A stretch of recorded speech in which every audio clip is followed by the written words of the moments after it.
YurView, Louisiana brings you another Class 5A battle as the Zachary Broncos host the John Ehret Patriots in a rematch of a 2015 state championship game won by Zachary. This year, the Patriots feature a talented defense with an outstanding dual-threat quarterback in Travis Mumphrey. But Zachary might have the best defense in 5A, and they also have a stellar quarterback by the name of Keelan Brown. It's John Ehret versus Zachary on Game Time.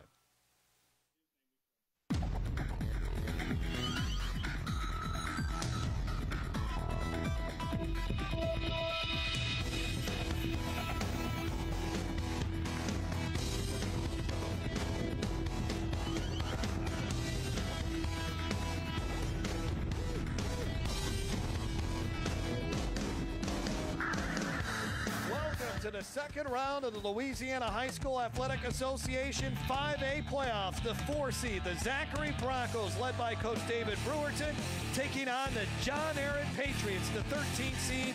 8-3 is the team from the West Bank, a rematch of the 2015 5A state championship game that was won by the Zachary Broncos. Hello, everyone. I'm Jeff Palermo along with Jason DeQueer. What should be a fantastic matchup here tonight. Both teams got young quarterbacks and really good defenses. Yeah, and both teams are accustomed to being at this point right here in the season. And so I think you're right, Jeff. This is going to be a very good game on paper. Obviously, Zachary has a very good defense. Both teams have talented quarterbacks and running backs. And, I think it's just, let it rip. Yeah, both teams are very similar. Let's take a look at a couple of players to watch for tonight's contest.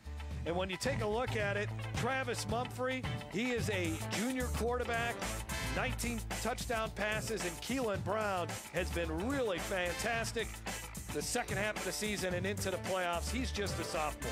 Well, Travis Mumphrey, dual threat quarterback, can sit in the pocket and burn. You can also get out there on his legs. And Keelan Brown, he can throw the ball as well, not quite as tall, but really what they want him to do is just, play within this system and get that running game going. Let's take a look at the keys to victory for John Ehret, brought to you by ITI Technical Community College, and their first-year head coach, Del Lee Collins. Well, anytime you're on the road, the big thing is no turnovers and ball security, and then you want to establish the run as well. We told you it's kind of a multiple attack with the running back and the quarterback, and then they know the key in the nucleus to Zachary football is stopping that Zachary run game. Yeah, Zachary averaging 184 yards on the ground a game.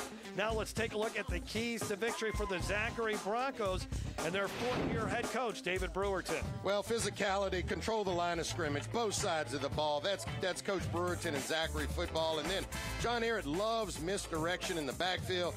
Don't bite on some of that misdirection. Know your assignments. And then they have established the turnover chain here in Zachary. And so they love it. They want to create turnovers, and Coach Brew does not mind them showing off the chain. And Zachary has only allowed 13 points total in the last 5 games. It should be a good one from Zachary High School. Second round playoff action. We'll take another break. When we come back, we'll have kickoff from East Baton Rouge Parish. Stay tuned. This is Game Time on YurView.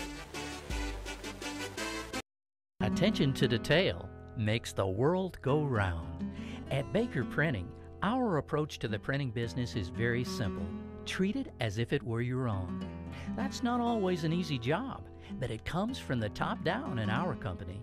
We thrive on the unique jobs. Bottom line, we take care of our customers' projects as if they were our very own. At Baker Printing, attention to detail makes our world go round. I'm delighted to tell you about Southshire today. It's a premier Baton Rouge community coming just east of Baton Rouge. It will have a diversity of home sizes from townhomes to homes with 0 lot lines, as well as estate homes. If you would like more information, please call us at 225-921-2427. We look forward to meeting you and showing you all the wonderful things that Southshire has to offer. Game time on Your LA is brought to you by Louisiana Lift. At Louisiana Lift, we're always on call. And by Ponda's Barbecue, slow-cooked, fall-off the bone perfection, and the best baked beans in America. And by Peak Performance. At Peak Performance Physical Therapy, we treat the athlete and everyone believe in better. There you take a look at the first-year head coach for John Ehret. That is Del Lee Collins, a native of New Orleans. He was on Carr's 1993 state championship team, was a running back, and then had a standout career at McNeese State where he played defensive back. Eventually ended up playing professionally with the New York Jets for a season and a half. This is his second head coaching job. He was the head coach for Sophie B. Wright Charter in 2015. Served as Ehret's secondary coach last year. Well, and, you know, look, there's been a lot of talk about Zachary, but listening to him on our call, he was not fazed by it at all. And then for Zachary, David Brewerton, and what a job he has done. 45-9. Overall, he is 101-36, and he just turned 44 years old last Friday.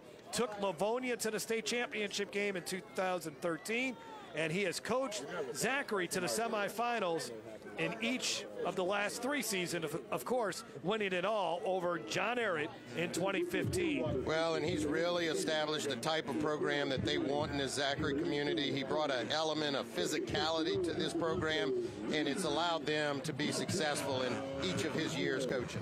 Zachary won the toss. They deferred to the second half, so we'll see the John Ehret offense here first. Martel Fontenot will have it teed up. And then ready to return for John Ehret, it's going to be Lorenzo Penn, along with Brandon James and Rayshawn Jones. I believe it might be Rayshawn Jones. And Martel, you see a good look at him. He's one of the best kickers in this area. You know, can put it in the end zone, create touchbacks, as well as being recruited by a lot of various colleges. Actually, it's Deron Coleman back there, and he is the speedster of that threesome back there. But Fontenot usually gets the ball in the end zone, and we are underway. Second round of the high school football playoffs, and Coleman's going to get an opportunity from the 12-yard line, and he slips and stumbles. And coming down there, Idarius Cummings. No one blocked him, and John Ehret will start inside their own 20-yard line. Well, great hang time on that kick. It didn't reach the end zone, but with the amount of hang time, allowed their people to get down the field and make a play with inside the 20-yard line. So 1st and 10 at the 18, and we'll see their quarterback, Travis Mumphrey. Cummings, a 2-year starter on that very talented defense, and there is Travis Mumphrey, the junior, 6'2", 185 pounds. Lines up in the shotgun formation, and a handoff right up the middle, and there is nothing happening at all. First guy there for Zachary was Arden Whitfield. Let's take a look at the starting lineups for John Ehret. Brought to you by Livingston Parish Economic Development Counselors. On the offensive line, the 2 juniors there, Kataj Castile and Ahmad Bradley, they really anchor that offensive line. You see they're averaging 44 points a game. Jamal Houston, a wide receiver, he's a commitment to Colorado State. 2nd down and 11 as Mumphrey barking out the signals. Jones in motion. Mumphrey throws, has a man, and he just missed him. Tyler Judson was there on the coverage, and there on the fly pattern was Braden Judy. Now let's take a look at Zachary's defense. Ralph Jones, Keyshawn Sullivan, Caleb Jackson, and Bailey Thomas have been good. The linebackers, McClure and Brady, have been outstanding. John Burrell, a 2-year starter, has 4 interceptions on the season. 3rd down and 11 now here for John Ehret as they try to avoid the 3 and out. Mumphrey has pressure on him, and he throws, and is it caught? Incomplete. Could not get a foot down on the far sidelines. That was Lorenzo Penn, who tried to make the grab. He's got 40 catches on the season, so a 3 and out for the... Well, that was really close, and Mumphrey showing off his arm strength because he throws it all the way to the far hash, and maybe we can get a good view to see if Penn is able to get you see the pressure from Wes Brady there coming 42. You're going to hear his name quite a bit tonight. That guy is always around the football, and just trying to see there at the end is whether or not they got a foot in there, but obviously the ref has made the call, and they're forced to punt the football. Esdras Quanos almost had his punt blocked. Whitfield in John Ehret territory, and now he has a chance to take it all the way to the 15, 10. There is a flag. There's a flag at the 27.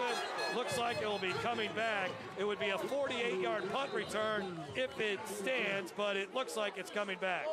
Well, this is probably going to come back, but if you want to know why we featured Chandler Whitfield at the beginning of the game, you just saw a good look at it. I mean, his talent making you miss, his speed, and what he can do in the open field. And we said within one play he can change the game. Obviously, this one won't count, but he showcased that. During the return, illegal block in the back against the receiving team, number 21, 10-yard penalty, first down. Take a look at it again, and yeah, it was the illegal. It was a right call, and the block was on the punter, too, out of all things. All right, so Keelan Brown and the Broncos take over at the John Ehret 37-yard line. Brown will hand it off, and in the game is Darwishi Sanders. Darwishi Sanders right up the middle. Touchdown, Zachary, 37 yards. Well, if there's any question whether Zachary come to play, you can see here 2 plays. They put it in the end zone both times. Obviously, the return punt got called back, but the very next play, Darwishi Sanders, who's really stepped up his game the latter part of the season at Zachary, a gaping hold. I'm not sure anybody touched him on that play, maybe right there in the secondary, but you're not going to get to Darwishi Sanders, big physical running back, and Zachary strikes first very quickly. The extra point try coming up. Sanders did not play the last couple of weeks because of an ankle sprain, but he's good to go tonight. He gets Zachary on the board right away. A minute 19 gone by in this opening quarter. Darwishi Sanders, lucky touchdown number 7 on the year. We'll be back after this on Game Time. At Peak Performance Physical Therapy, we treat the athlete in everyone, from the three-point shooter to the three-piece suit. If your doctor prescribes physical therapy, ask for Peak Performance by name, getting you back in the game of life. Louisiana's best barbecue is Podna's, smoked to perfection for fall-off-the-bone good eating. Podna's tailgate spread features ribs, chicken, pork, and 2 sides for only $24.85. That's right, feed 3 to 5 people for only $24.85. Available now through November 25th. Podna's, fast service for dine-in or drive-through, world-famous baked beans, and party pack headquarters. Remember the brand, Podna's. 2 locations, Florida, Don Moore, and Sherwood Forest at I-12. At Peak Performance Physical Therapy, we treat the athlete in everyone, from the Grand Slam hitter to grandparents. If your doctor prescribes physical therapy, ask for Peak Performance by name, getting you back in the game of life.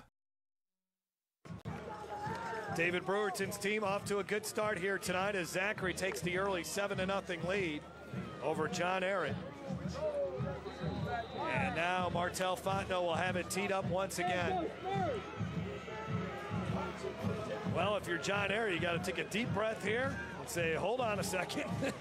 Let's get our bearings here straight and see if they can't correct things here early on. Fontenot's line drive kick finds the end zone. Well, and that's, we're used to seeing Martel Fontenot do that, but really I think that first kickoff was designed hang time, and this time he said, hey, let me drive it through the end zone and pin him back that way. All right, so now it'll be John Ehret taking over at their own 20-yard line. This is a really good offense, averaging 44 points a game, but you're going up against the top-ranked scoring defense in 5A with the Zachary Broncos only allowing 9 points a game. So from the 20-yard line, Mumphrey will keep the football, and he'll fight his way for 5. John Burrell stuck his helmet in there as one of the guys in there for the tackle for Zachary. This is a fast attacking style defense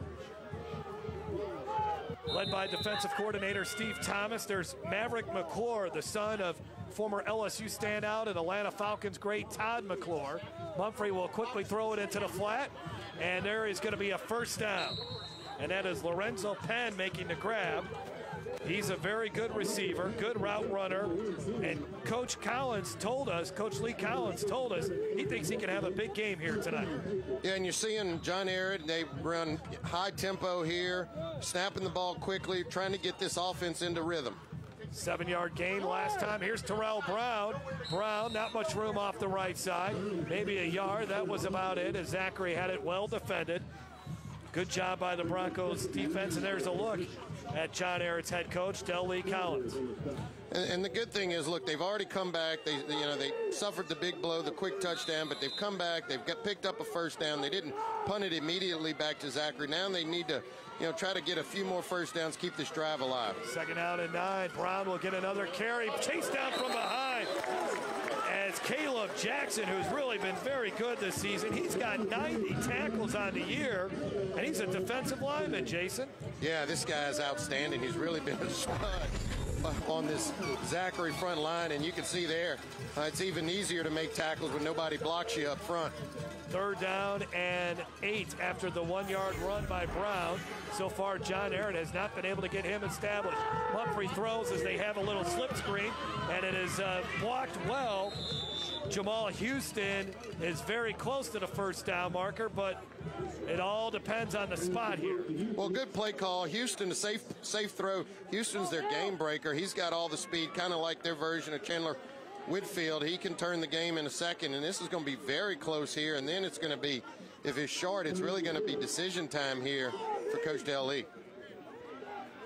Let's see if they bring the chains from the other side of the field. They already have 4th down on the yard marker, but it's wait and see. They still want a measurement. Boy, this is tempting, though, if you are Lee Collins, to maybe go for it if you are short by a yard.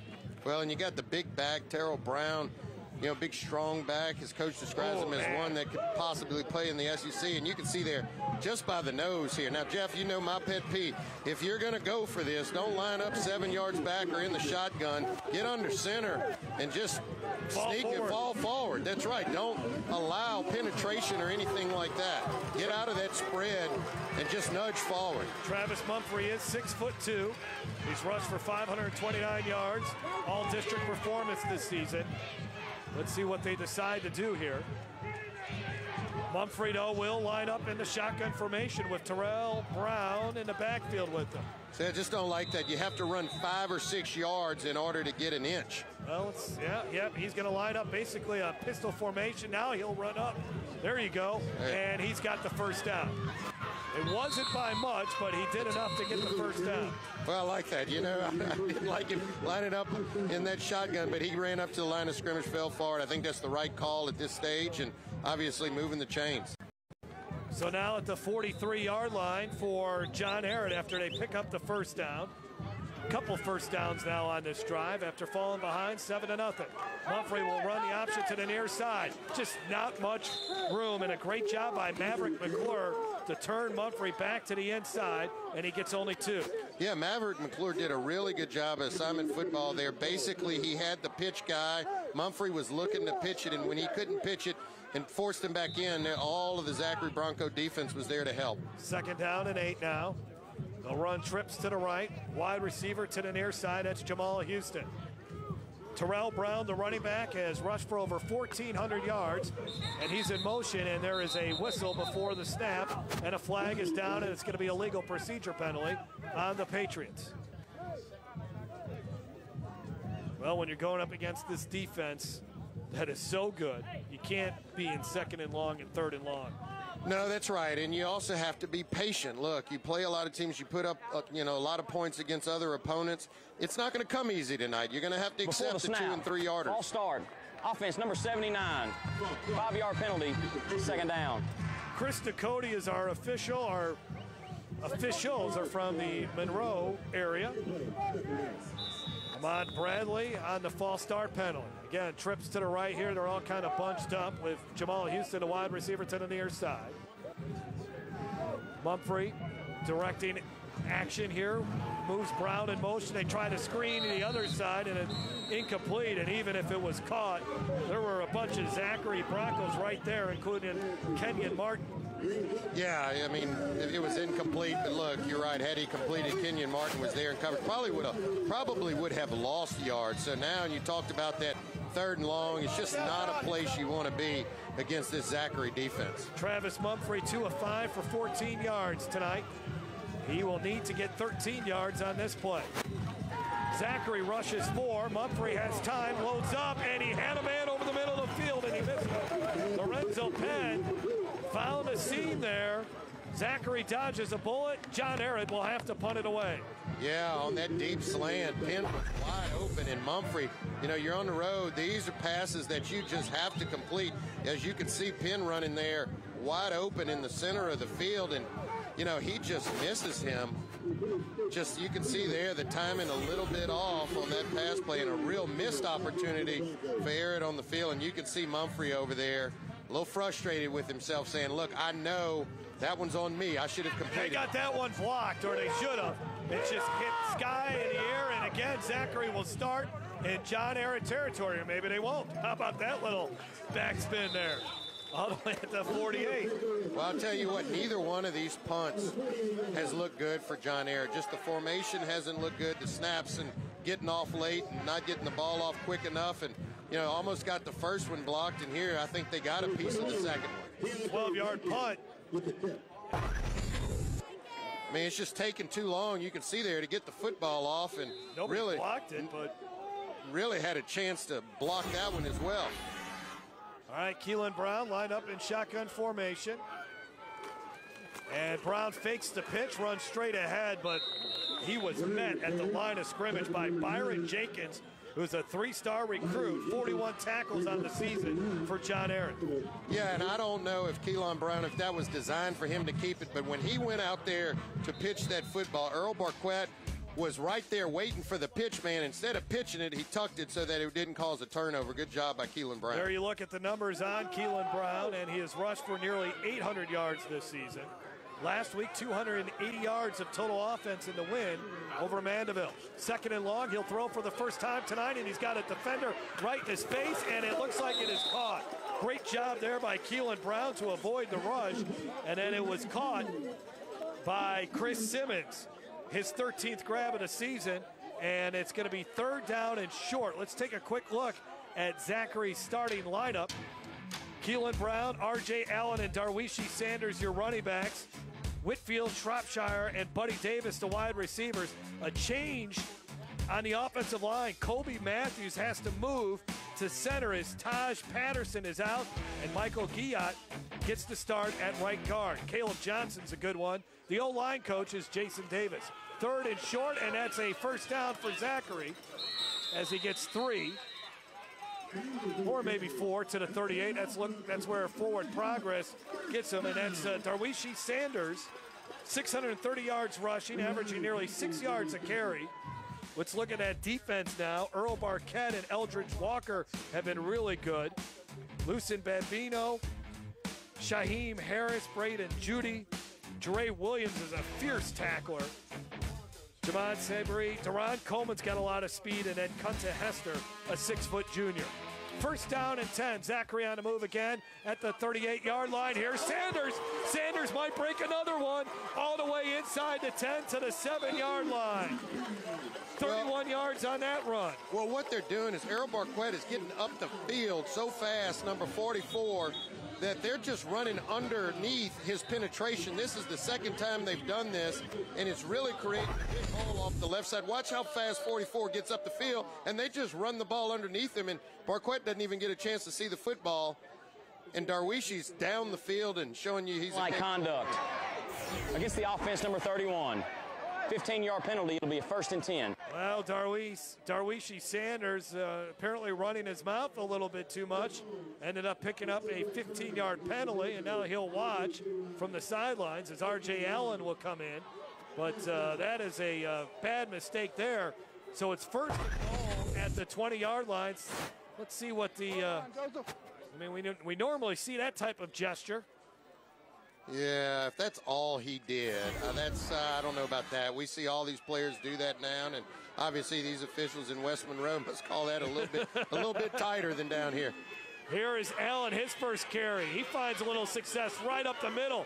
John Ehret is trying to strip it instead of tackling him, and he gets it all the way to the 7-yard line. There were 2 or 3 Patriots more interested in the forcing the fumble than the tackle. Lucien Bambino on the tackle. Yeah, and here you go. I mean, you have to make the tackle, and here's Zachary just punching you in the mouth. I mean, this is, you know, although they're in the spread, there is nothing fancy about these running plays. They're just running it right at the teeth of that John Ehret defense. You can see Coach Brew over there. Good job. He loves that kind of football where it's 4 or 5 people, it's gang tackling, it's the battle of the wills in the trenches. Inside the Livingston Parish Tourism red zone, Sanders back in the game, and he gets to the 3-yard line. So 3rd and goal at the 3. We heard him say he and his offensive coordinator have that battle about throwing it or running, but I can tell you this ball is not going to go in the air. If anything, you may find a quarterback keeper, but he's going to be content on just playing smash mouth and just imposing his will at the outset of this game. Well, right now, Coach Lee Collins would love to see some sort of turnover from his John Ehret defense, and the snap goes over Brown's head, and all he can do is fall on it. Wow. You were speaking that into existence, Jeff, as it was happening. You know, you mentioned turnover, and here's the high snap. Now, keep in mind, this isn't the regular center. The regular center, as we mentioned earlier, went down and practiced this week, and Zachary runs primarily out of the shotgun, so that timing could be a little bit off tonight because you don't have the usual center in there, and you see him getting a pat on the back and saying, come on, Kobe, hang in there, bud. We're going to need those good snaps. Keeping him positive. 3rd and goal at the 15. Brown will look to throw here. Quick throw to the near side, and it's well covered, and there's a flag. Oh, man. That is an unfortunate penalty there on Ehret if it's going to be called pass interference. Well, that was an ill-advised throw by Keelan Brown. They were sitting. John Ehret was sitting on that route, and he threw it in there anyway. He might be fortunate to come out with pass interference, but Brown is lucky that that ball was not picked off.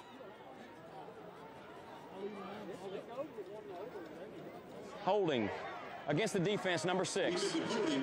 Half the distance to the goal, 3rd down. Now, it's not an automatic first down in high school football, so it's not a backbreaker for John Ehret, but it's definitely not a penalty they needed at that point. They had it well defended. Yeah, Jamal Houston just sitting on the route there, number 6. And fortunately got called for the holding call. So 3rd and goal inside the 8-yard line now. Brown will keep it, slips one tackle, but can only get to the 6, as there was another Patriot defender waiting for him. So that will set up a field goal opportunity. The tackle made by Eldridge Walker. He's a D1 player on that defensive line. Well, very interesting call there by Zachary, Coach Brewerton, 3rd and 8, and not wanting to put the football up in the air, kind of keeping it safe with the quarterback sneak there, quarterback keeper, and willing to settle for the field goal. Now you have a great field goal kicker here in Fontenot, so this should be converted. Fontenot 8 of 12 on field goal tries this season. And that is right through the uprights. So the Zachary Broncos, after the 22-yard field goal, make it 10-0. See if John Ehret's offense can get on track when we come back. This is Game Time on YurView. Ricks, Livingston Parish President. Let me just tell you, I know we've suffered through the August floods, but we're coming back stronger than ever. Through tourism, through our Sheriff's Department, our schools, our Homeland Security Department, our LEDC, through our commercial development, our real estate development, everything you came to Livingston Parish for, schools, all are still there, doing more and bigger and better things than ever. Come on out to Livingston Parish. We're coming back. We are on the move. Livingston Parish is the place to be. Hi, I'm Joe Martin, president of ITI Technical College, and we are so excited to have been awarded Forbes magazine's top 30 two-year technical colleges in America. To achieve this award, ITI was recognized for our high scores in 1, earnings of our graduates, 2, quality of education, and 3, affordability. To learn more, we invite you to visit our campus or go online. ITI Technical College. Begin your journey to a better life.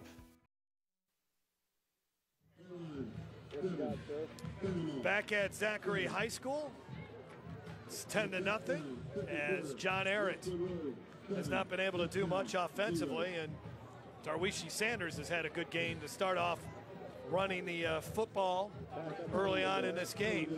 13, Brother Martin, 0. I got stick one already plugged up, so he's ready to roll whenever it comes over here. Don't miss any of the action this season. All Game Time high school football games stream live each week at YurView.com. Also check back throughout the week for game highlights and additional coverage, including the new weekly high school football recruiting podcast, Over the Middle, with host Jeremy Crabtree. Get the previous week's highlights, stories, and recruiting news, along with a preview of the upcoming week's matchups delivered straight to your inbox. Visit YurView.com.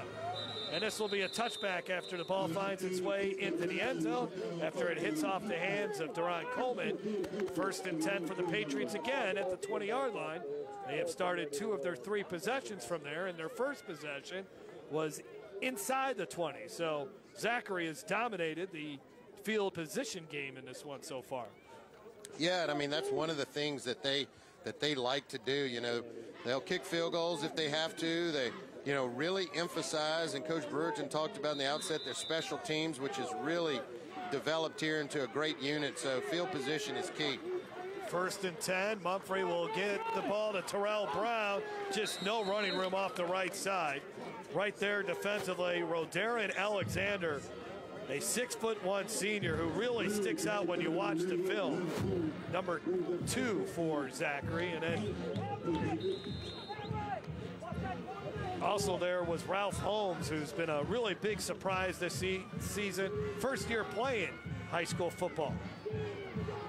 2nd down and 8. Mumphrey's pass is caught at the 26-yard line, and Alexander right there to wrap up. Zaven Fountain, who made the grab. Coach Lee told us they need a big game out of Fountain and Jones. You know, Terrell Brown, Travis Mumphrey, Penn, and Houston are their main guys, but if they can get good contributions from Zaven Fountain and Ray Jones, they feel like they have a chance to have a really good night offensively. 3rd down, Mumphrey rolling to the right, looks back, now just throws one deep and right in stride. A great grab downfield, and there's Ray Jones making the catch, and John Ehret is now in Zachary territory. Well, and you mentioned him earlier, and there's Ray Jones getting in there, and there's a lot of speed at the wide receiver position for John Ehret, and this is really Mumphrey buying time, showing off his arm strength, and really making up for that one he missed over the middle, because he threw that one very accurate on the run. 37 yards to the 37. Brown gets 2 before he is tackled by Charles Selders, a sophomore. And part of it, too, is the longer those receivers have to run their route and can kind of fend off this pressure from up front from Zachary, the better chances they'll have to get open and create some separation in the backfield, and if Mumphrey can hit them. 2nd down and 8. Brown cuts, puts his head down, and he gets to the 32-yard line. Bringing up 3rd down at about 5 now. Probably 4-down territory for John Ehret. Yeah, I would think so. I mean, kicker, punter is the same person, does both duties, but this is probably a little outside of the range of their comfort zone. Last week, Zachary allowed just 100 yards of offense in the shutout win over Mandeville. Mumphrey will give it to Brown again. Brown got hit right at the line, fell forward for a couple of yards, but he is short of the 1st down. It'll be 4th down and 3. You got to hit that hole hard against Zachary. There's no waiting around. Terrell Brown's had some big games this year. 3 touchdowns against Chalmette, 3 touchdowns against Destrehan. He is the workhorse in that backfield for the Patriots. Well, I think that the question here is, do you give Mumphrey something where he has an option? You know, do you put it up in the air, or do you just take another shot with your big back? As you can see, Terrell Brown right there, almost 1,500 yards on the season. So far, they're 1 for 1 on 4th down. Mumphrey will roll, pressure coming, and it is caught for 1st down. Nice grab by Jamal Houston, came back to the football and caught it in front of Tyler Judson. So John Ehret now 2 of 2 on 4th downs as we're late in the first quarter. Well, this is a big-time catch by Houston. You want to see what it's like to snag a ball out of the air, strong hands. That is the way you catch a football. He didn't wait till it got to his chest. He went out and got that football. Terrell Brown with a stiff arm gets him a couple of yards, a hard-fought run to the 15 as he gets 4. That was an 11-yard pass play on that 4th down pickup. 30 seconds to go in the first quarter. Well, a good opportunity here for John Ehret, obviously inside the red zone. You can see him running out of that spread a little bit, some of their power run game, and Terrell Brown making the first person miss, stiff arm, and good, tough, hard-nosed running. 2nd and 6. Houston in motion. Houston will get it on the jet sweep, trying to get to the corner, and he does. And a nice stiff arm there by him gets to the 11, a 4-yard gain. But that's what they need. I mean, the 3, the 4-yard varieties. You know, Zachary's not going to give you, plays in big chunks. So you got to kind of just, get what you can and keep getting positive production. John Ehret 1 of 5 on 3rd down so far in this game. Facing a 3rd down and 2. Brown right up the middle. That's a 1st down. Carrying John Burrell and a couple of Broncos. Still on his feet, pushing the pile forward. And he is all the way to the 1-yard line. Hard running there by the junior running back. Well, John Ehret says we can play physical football too and give Zachary a dose of their own medicine. There he is showing the muscle sign and already a penalty for showing the eat sign. So, let's see if you can get away with that. But here is, just hard-nosed football down in the trenches, almost getting into the end zone. Well, they spread it out here at the 1-yard line with the 5-wide receiver look, and now we're going to have the end of the first quarter. John Ehret's got a little momentum, feeling a little bit better about themselves, but they're down by 10 as the Broncos leading the John Ehret Patriots. John Ehret coming up to East Baton Rouge Parish, looking to try to pull off the upset against the 4th-seeded Zachary Broncos. Stay tuned. More game time coming up on YurView.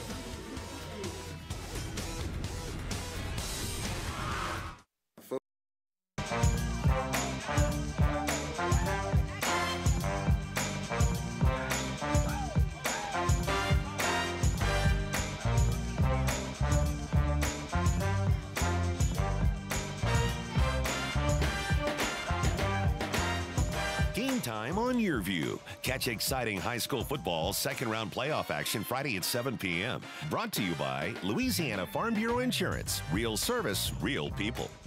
Football is, it's like, a band of brothers. As a kid, being involved with something like that, a family who's passionate about you and cares about your future. That's something that you can carry on for a lifetime. We find a way to either put the ball in the end zone or, score in life. So I think that's what football does for us. Jeff Palermo along with Jason DeQuire. Garrett Walver down on the sidelines. John Ehret has the ball inside the 1-yard line, but they're down by 10 as we begin the second quarter from Zachary High School in this second-round playoff game.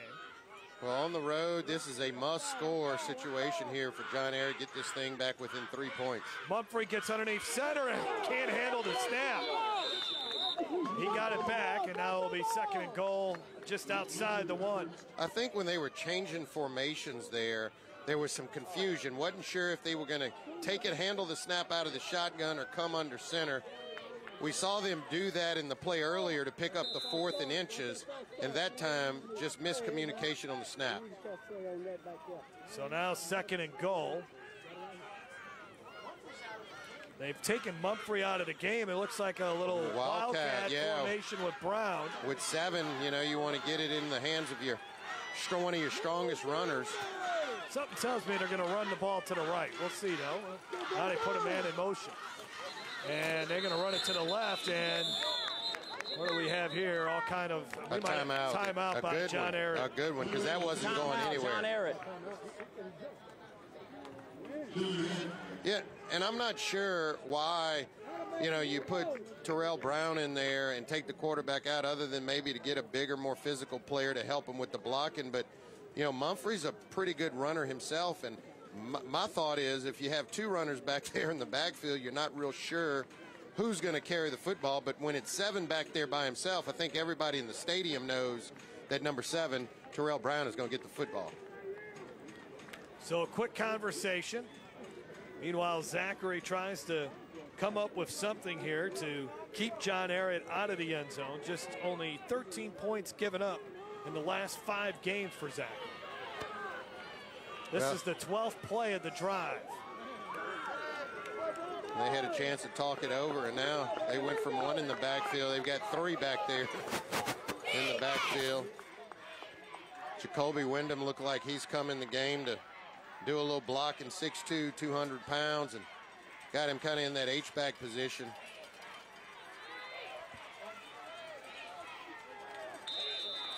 All right, we're finally set for play again here.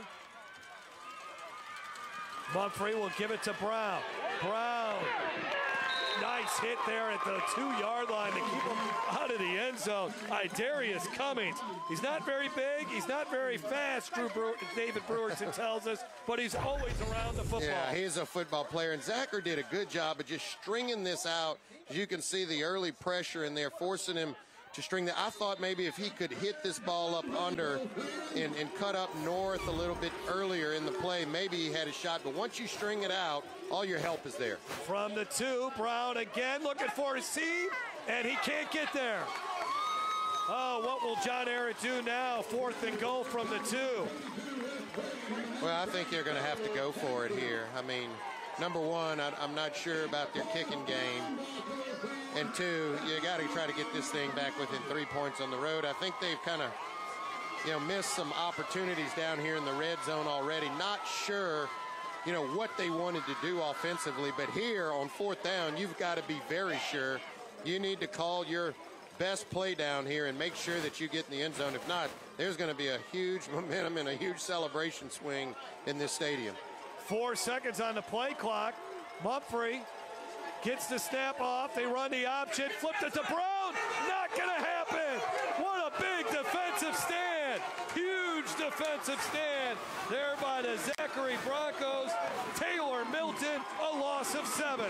Well, Coach Brewerton, if the turnover chain doesn't come out here, but he's talked about, hey, teams get in deep into our territory, but we seem to always come up with a stop or a turnover, and that's great play in there by Taylor Milton, getting off his guy, coming up and reading the option football, and really, this never had a chance by John Ehret, not only not picking up the touchdown, but really losing several yards on the play.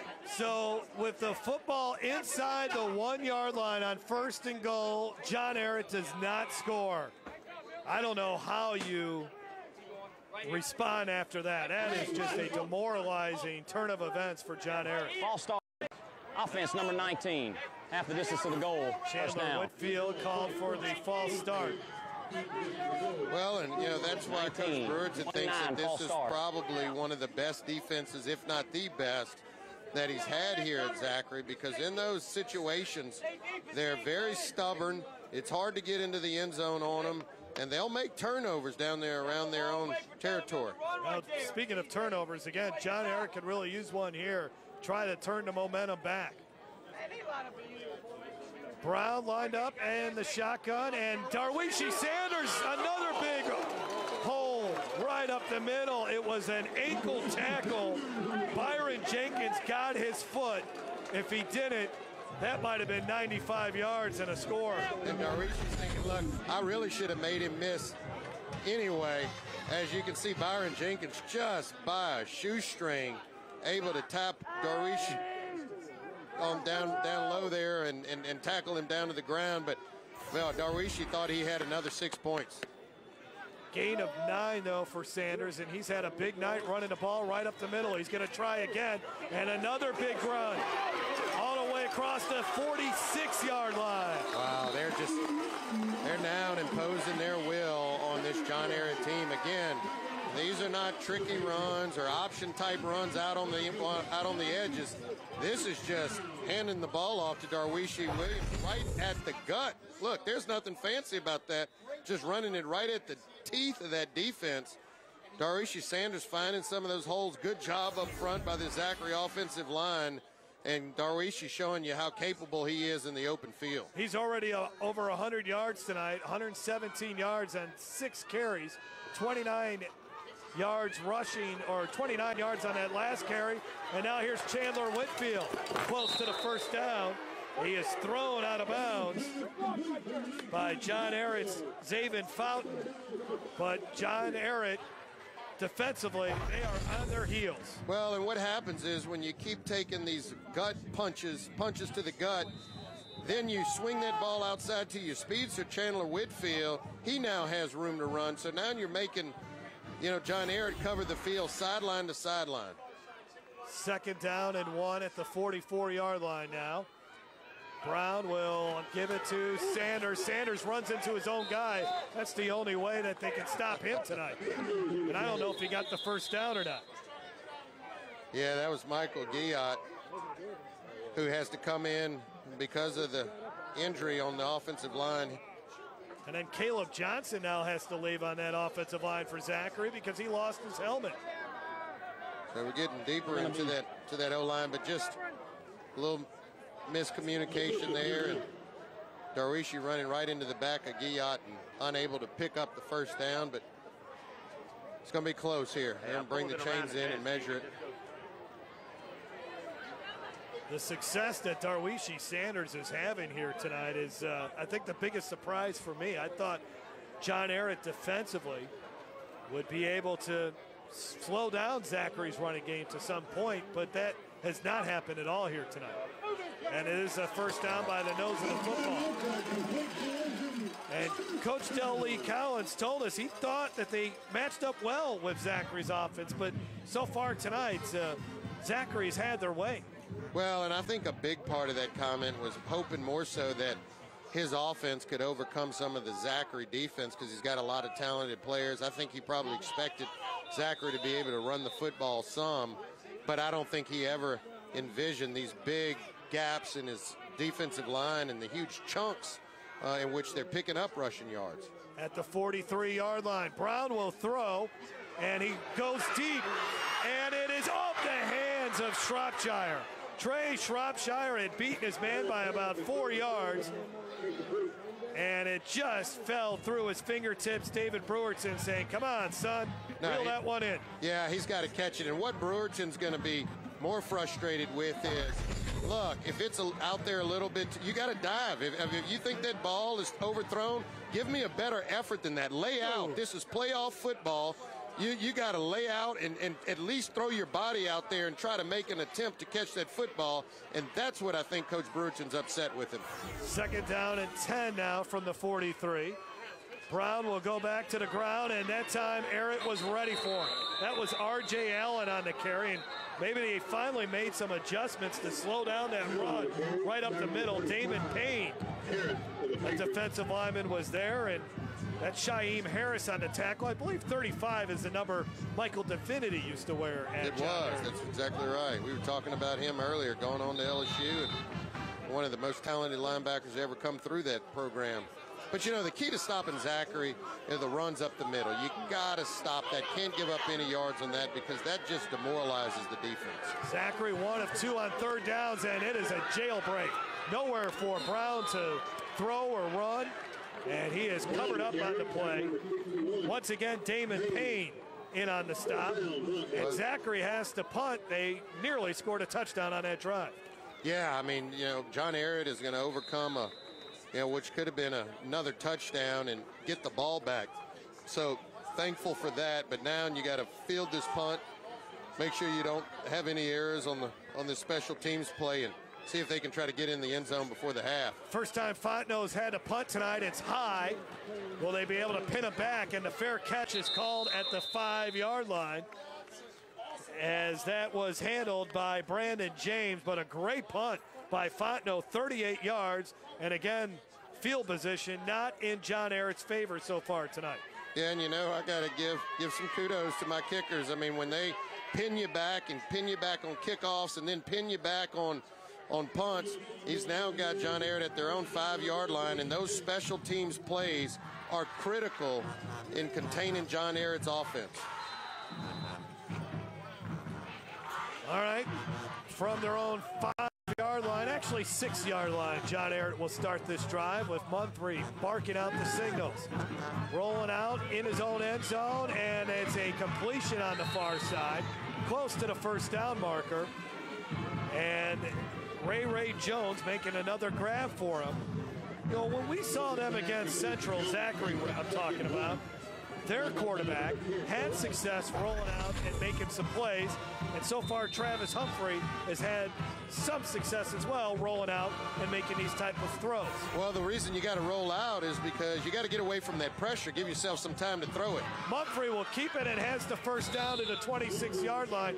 Nice job there by Travis Mumphrey, who's got some great vision. His maturity level is way up. He's rushed for over 500 yards. He had a game where he threw 5 touchdown passes against East Jeff. Here he runs for 11 yards. Well, and if they can get this going too, having to account for Mumphrey at the quarterback position, it gives this offense an extra element. He's got a man open here. Penn has a first down to the 37-yard line. Wes Brady, once again, sideline to sideline, making tackles, but an 11-yard pickup, and the Patriots are moving the chains again. Well, they're starting to spread the ball a little bit. They're getting it into Penn. They're getting it into Houston. Mumphrey's getting in on the action, so they're not as predictable, spreading the ball around a little bit and trying to get this offense into rhythm. Mumphrey now 7 of 11 for 86 yards. And he will keep it again. And he ran right into his own man. That's because Caleb Jackson was pushing his blocker, and it knocked Mumphrey down, a loss of a half a yard to a yard. Yeah, Caleb Jackson is the one who destroys this play, gets in the backfield, and when they're doing that read game, he's so far back in the backfield that essentially, he can cover both guys there. And there, you're right, just moving his blocker back in the backfield and just crushing that play. Give Ralph Holmes credit. He accounted for the running back. That forced Humphrey to keep it, and he loses a yard. Humphrey now will roll again to his left. Stops. Here comes some pressure. Now he's just going to throw it out of bounds. Smart move there by Travis Humphrey, the junior. Brings up 3rd down and long. Well, and this is, again, what makes Zachary defense so good. It's the little things. It's the discipline. They know that Mumphrey can then change fields on you. And watch when Mumphrey gets ready to change field, these Zachary defensive lineman players, they're in position. They're waiting for it. And those are the little things that separate themselves from other defenses that make them so good. Discussion here among the officials. I would imagine they're talking about whether that should be illegal. Intentional grounding. Yeah. Holding. Defense Wow. number 23. 10-yard penalty. Still 2nd down. Still 2nd down, though, because, again, it's not an automatic first down in high school football on defensive holding, but it is 2nd down and 1. Tyler Judson hit with the penalty. Helps John Ehret. Instead of 3rd and 11, it's now 2nd and 1. Yeah, much more manageable opportunity to pick up the first down, continue the drive, and try to get some points up. 5:23 left in the half.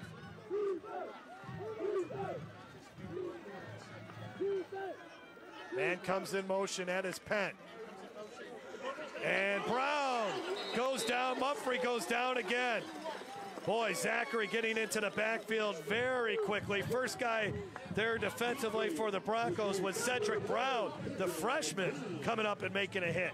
Well, it looked like when Penn was in motion, he may have tripped right here. Yeah, you can see there, him and Terrell Brown, miscommunication there. You see Terrell Brown throwing up his hands, and when they're in motion, they collide, and once they collided, that just destroyed the rhythm of that play having any chance. Timeout has been called with 4:57 to go before halftime. Zachary leads it 10-0. We'll take a break. More coming up of this second-round playoff matchup. This is Game Time on YurView.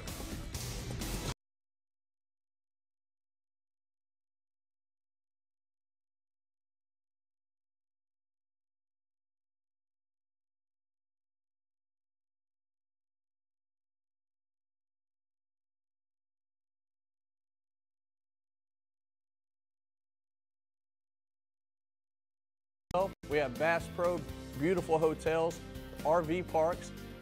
So if you're looking for just a weekend getaway, you can come see us. Or if you're just traveling, stop by.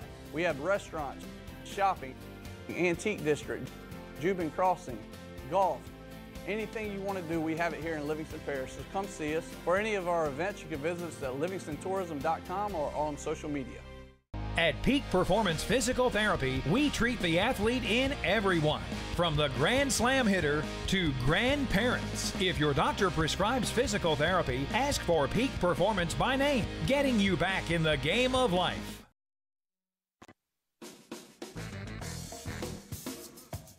Game Time on Your LA is brought to you by Podna's Barbecue. Slow cook, fall off the bone perfection, and the best baked beans in America. And by Gary Lewis Properties. From apartments, condominiums, and townhomes, Gary Lewis Properties, a top provider in Baton Rouge of residential and commercial property for rent. And by ITI Technical College, your key to a better life. It is 3rd down and 5 for John Ehret at their own 43-yard line. They are 2 of 7 on 3rd down conversions here tonight as they trail by 10. Mumphrey will give it to Brown, and he is tackled immediately, giving him no opportunity to get ahead of steam. And again, Caleb Jackson there defensively. It's been a rough night so far for Terrell Brown. Well, it's been difficult for them to get the running game going. Kind of shockingly that they didn't put Mumphrey in the rollout situation where they had more success, but you can see they're probably not the right read as Caleb Brown had already blown up the gap. The running back really didn't have a shot and probably needed to pull that down and try to get it with his legs if there was going to be any possibility of picking up the first down. Ehret has just rushed for only 34 yards, and Terrell Brown 12 yards for 16 carries, or 12 carries for 16 yards. He averages 9 yards a carry. Line drive punt, ball on the ground, still on the ground. Zachary's got it. The hot potato there as Whitfield had the ball knocked away from him, but a heads-up play there by Idarius Cummings, who makes another good play on special teams, a 24-yard punt. Well, very fortunate, mishandled, and these punts don't get but maybe 10 feet off the ground. You know, kind of just frisbee kicking it almost and trying to come up and play it on the hop, which is always dangerous, and very fortunate. You know, you have kind of a stagnant John Ehret offense, almost giving them great field position to operate with. So now 1st down and 10 at the 34-yard line here for Zachary. Brown will pitch it. This is Darwishi Sanders, and Sanders across the 40, all the way up to the 47. He loses the ball, and it looks like John Ehret has it. And that's the turnover the Patriots have been waiting for. It is a fumble as Sanders fumbles the ball. And then it's, I believe, the first time he's fumbled all season long, and according to the stat sheet. After a gain of 12, he loses it, and John Ehret gets the big turnover, the first one of the night. Recovering the fumble was Jere Williams. Well, and, you know, I guess they're sometimes trying to do too much, and I'm not saying that exactly here, but, you know, when you don't go down, you see he was slow, and his running was obviously about to come to an end. But when you don't go down immediately, it gives people time to try to strip that ball out, and that's what John Ehret was able to do. From the 42-yard line, best field position of the night. They're going to go deep, and not much happening there. The pass is out of bounds, some contact, but it was no chance to complete that pass to Jamal Houston. Well, and the fans here upset. That it looked to be a pretty good push-off by number 6, Jamal Houston there. And they wanted to. Let's take a look. Was Darwishi Sanders down when the ball comes out? It's hard to see from that angle. And I see the ball. See, when you're looking down, the ball's already up in the air. See right here.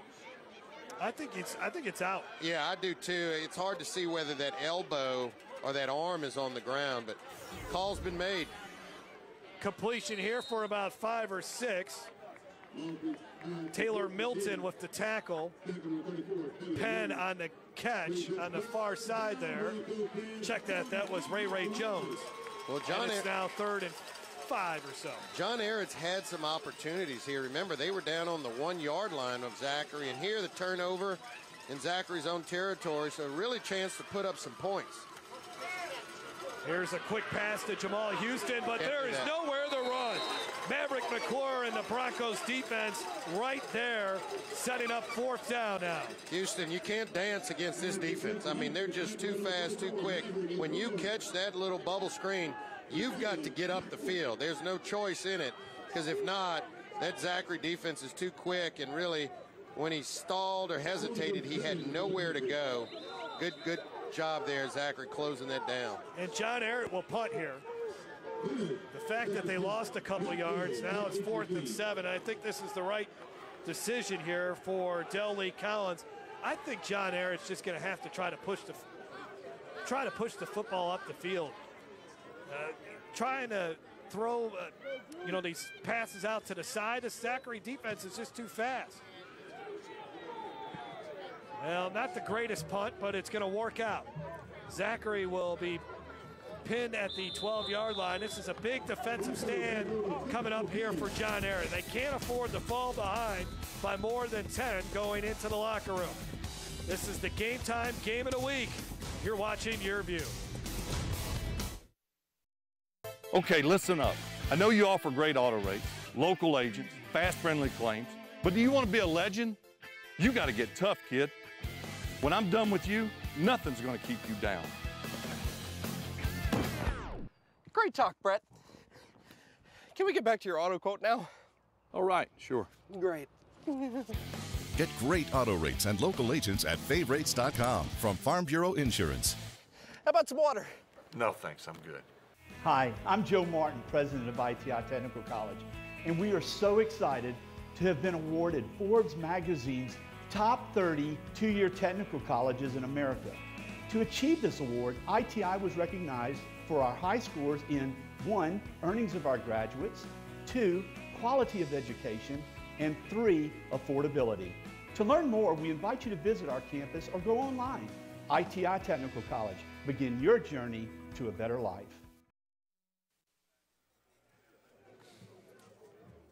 The game time on YurLA. Thanks Louisiana Lift for their support of this telecast, specializing in customer service on equipment, rentals, parts, and training. Louisiana Lift has been serving its customers since 1980. You can check them out online at lalift.com. Call their Baton Rouge office at 753-5700 or their New Orleans office, area code 504-463-3400. Louisiana Lift are always on call. First down and 10 at the 11-yard line as they run the football, but there is a penalty and flag as Darwishi Sanders was off to another big run there until the whistle halted the snap. Yeah, just the left side of that line. Offense number 75. 5-yard penalty, still first down. Well, Zachary's had a few of these pre-snap penalties here tonight. Well, and you know, keep in mind, you kind of had to shuffle your linemen around. We've also seen some, a bad snap by the center, and so when you don't have that same chemistry that you're used to week in and week out, you can have some of these things. All right, from the 6-yard line now for Zachary. Keelan Brown will look to throw. And there's a man wide open, and this is Chandler Whitfield. It's a foot race, and Chandler Whitfield is going to take it all the way.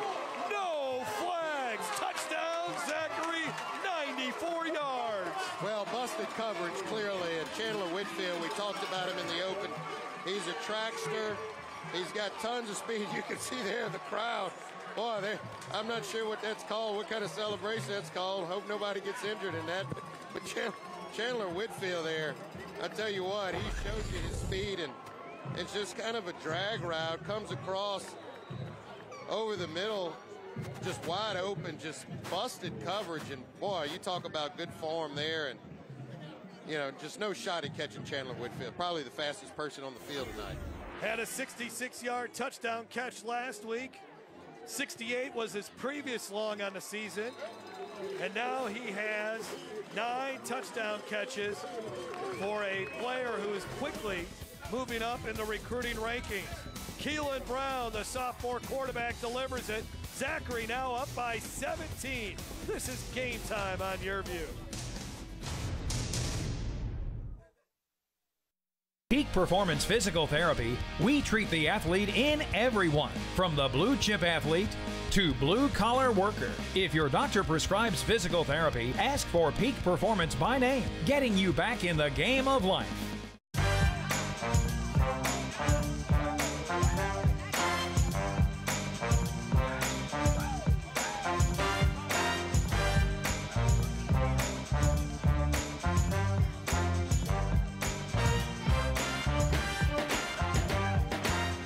Game time on YurView. Catch exciting high school football second-round playoff action Friday at 7 p.m. Brought to you by Louisiana Farm Bureau Insurance. Real service, real people. At Peak Performance Physical Therapy, we treat the athlete in everyone, from those who serve aces to those who serve others. If your doctor prescribes physical therapy, ask for Peak Performance by name, getting you back in the game of life. Chandler Whitfield and the Zachary offense connecting on the 94-yard touchdown pass, and that makes it 17-0. And really now for John Ehret, this becomes a must drive where you have to find figure out a way to get the ball in the end zone. Because Zachary will get the ball to begin the second half. And right now, John Ehret is staring at a huge mountain to climb against arguably the best defense in Class 5A football, and you're down by 17. And you got to go back a long ways from the last time that Zachary has given up more than 17 points in a game. That was the week 6 against Walker when they gave up 21. Since then, the most they've given up is 7. In a win over Denham Springs. Well, and you know, John Ehret is down, obviously 17-0, but it's not because they didn't have their chances. You're right about that. They've had the ball at Zachary's 1-yard line. They created some turnovers in Zachary's own territory and had chances to put the football up, and you know, just haven't been able to do it when it counts. And you know, they've really stalled this running game of John Ehret, and they're going to have to look and rely on Mumphrey a little bit more to create some opportunities with his arm. That 14-play, 71-yard drive that resulted in 0 points is just a killer, and that was nearly intercepted over the head of the intended receiver, Fountain. Well, and here's another one of those opportunities. Fountain is open on that slant route across the middle, and Humphrey just overshoots him. You know, those are the types of connections that you have to make against this Zachary defense. They don't give you a lot of opportunities, but when they do, you have to take them. Mumphrey is now 9 of 16 for 89 yards. He's been rolling to his left. Look out, the pressure coming, and he has to go down. Sacked by Caleb Jackson. Yeah, Caleb Jackson, we've been calling his name all night. He's doing a good job beating this guy and, you know, trailing Mumphrey on that rollout, and he saw him out the back of his head and decided to just go down and kneel it. That is the 6th tackle for a loss in this game by the Zachary defense. Not only do they get a lot of turnovers, but they get a lot of sacks as well. Yeah, it all starts up front. Defensive line getting pressure, and then it allows your linebackers and Brady and McClure to do what they do, and then we know you got talented cover guys in that secondary. They really work well together as a unit.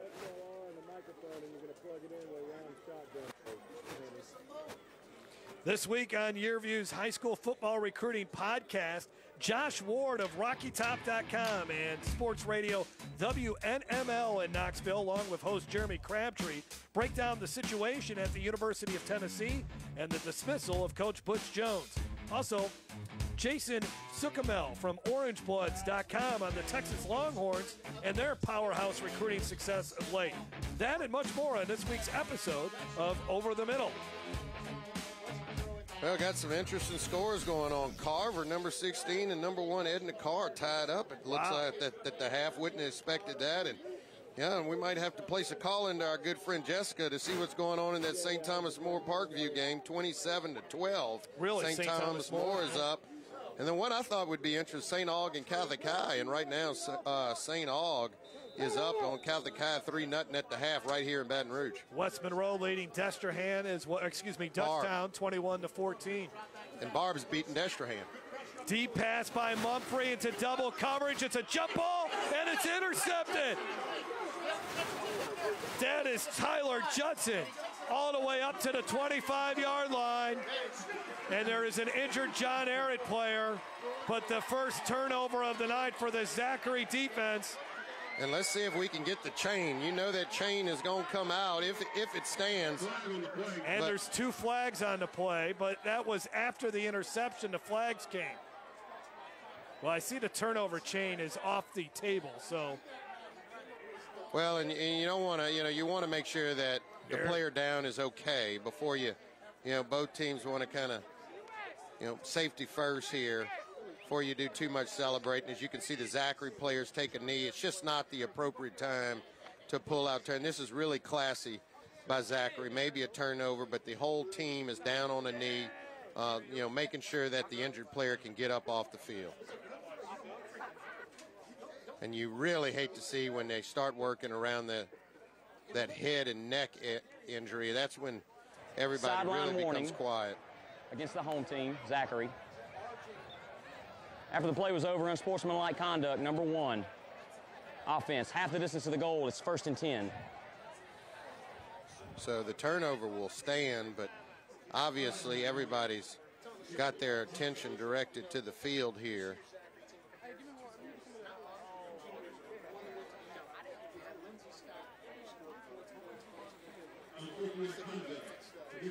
Well, when we resume action here, Zachary's going to have even better field position. The ball will be marked at the 12-yard line. Already up 17-0, and this thing starting to snowball against John Ehret.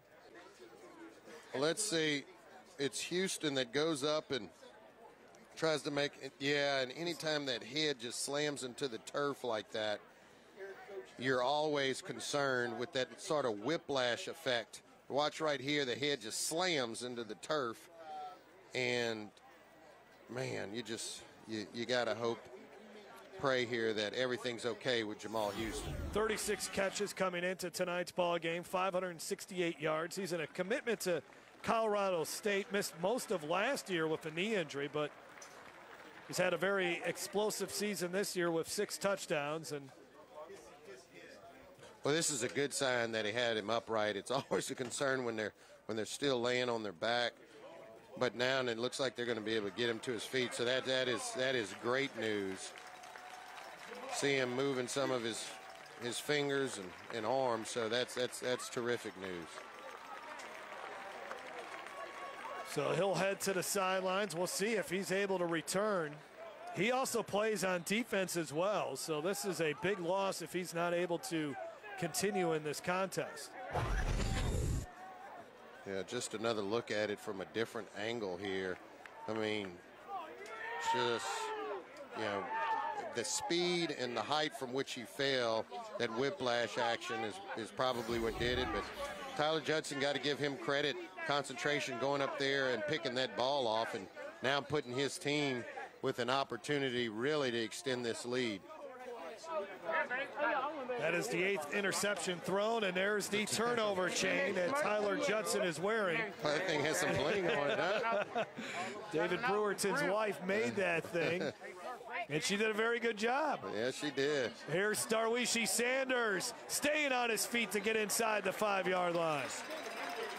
Boy, Sanders running really hard here tonight again. It missed the last couple of weeks with an ankle sprain. Probably has some fresh legs out there, Jason. Yeah, absolutely. I mean, hadn't been getting beat up on, trying to nurse that injury. And, also, too, when you've been out, you just come back so excited to play football, wanting to get on that field that, you're just going to give everything you have. And R.J. Allen had been doing a good job in his absence.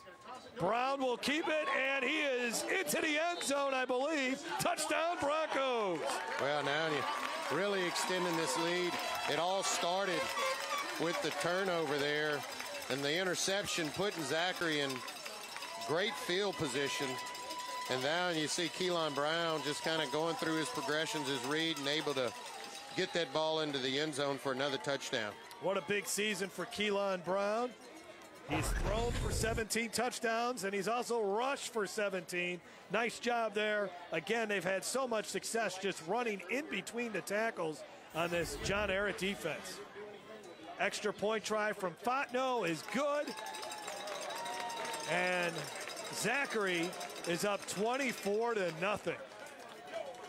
Well, if you go back to the 5A state championship game, which was won by Zachary 46-12, I want to say the score at halftime in that game was something like 14-12. So the last two halves that Zachary's had on John Ehret have been, you're the numbers guy. That's a lot. That's called explosion.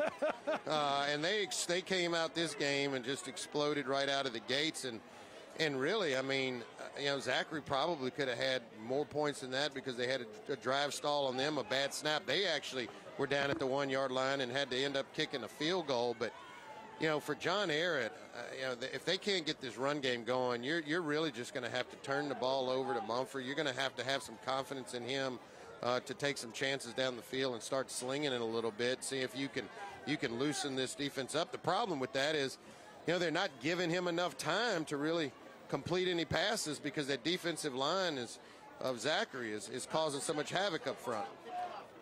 Well, right now, if you're Coach Del Lee, I don't know if I try to score again. I think I just try to sit on the ball here, try to regroup. The last thing you want to do is turn it over again and then find yourself down 31-0. Well, and I'm usually a guy that says, you know what, if you got time, try to score.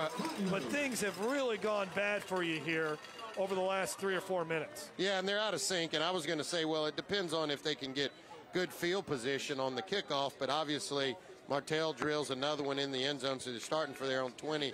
And you're right, when the wheels aren't turning correctly here and things are a little off, you got to be careful with a minute and 28 that you don't have another turnover or do something else that really puts the game out of hand. There's the former point guard, right? David Brewerton. Yeah. I didn't get my film, He told me he was going, it's true, and I'm trying to recall because we would have been playing Catholic School League about the same time and recall Brew playing point guard. Ray Jones, who's had a really nice game. Where was that at? Lady Mercy? Mercy. He was at Mercy. I was down the street at St. Aloysius. Now he's a year older than me, so we wouldn't have been playing the exact same league, but looks like a point guard to me, Jeff. Well, he's directing a very good 5A football program right now. 1st and 10, just outside of the 40-yard line. Mumfrey. And there's a completion to Penn. All right, well, that's why I'm not a head coach. I would have sat on the ball, but here they are, 67 seconds to go before halftime, and they moved it into Zachary territory. I guess when you look at it the other way, you only have so much time left in your season here, and you can't let a second go by. And, Zachary may be playing, hey, look, don't give up the big one before half, and it creates some opportunities there. Mumfrey's going to run it. Mumfrey's going to get very close to the first down. Tyler Judson again in on another stop. And this is what I think Mumfrey is going to have to do the second half for them to have any chance. He's going to have to take over the game, both rolling out, and if it's not there, not hesitating, tucking the ball, running it, picking up yards. He's really going to have to be the offense. It is enough for a first down as they're moving the chains on the far side of the field. And he'll dump it off here to Terrell Brown, and Brown is out of bounds. Great job by Maverick McClure. Was that actually Taylor Melton who chased him out of bounds?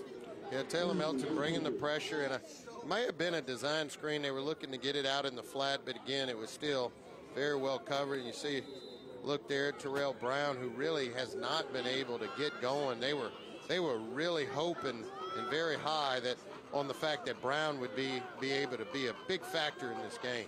2nd down and 12. Mumfrey now will go deep, and it is over the head of the receiver, Penn. And Judson was there, and Mumfrey took a big hit at the end of that play after he threw it.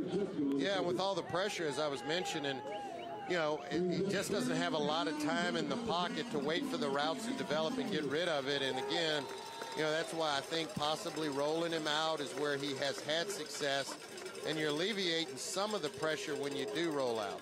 3rd down and 12. Mumphrey looking to his left, and it's complete, but it's well defended.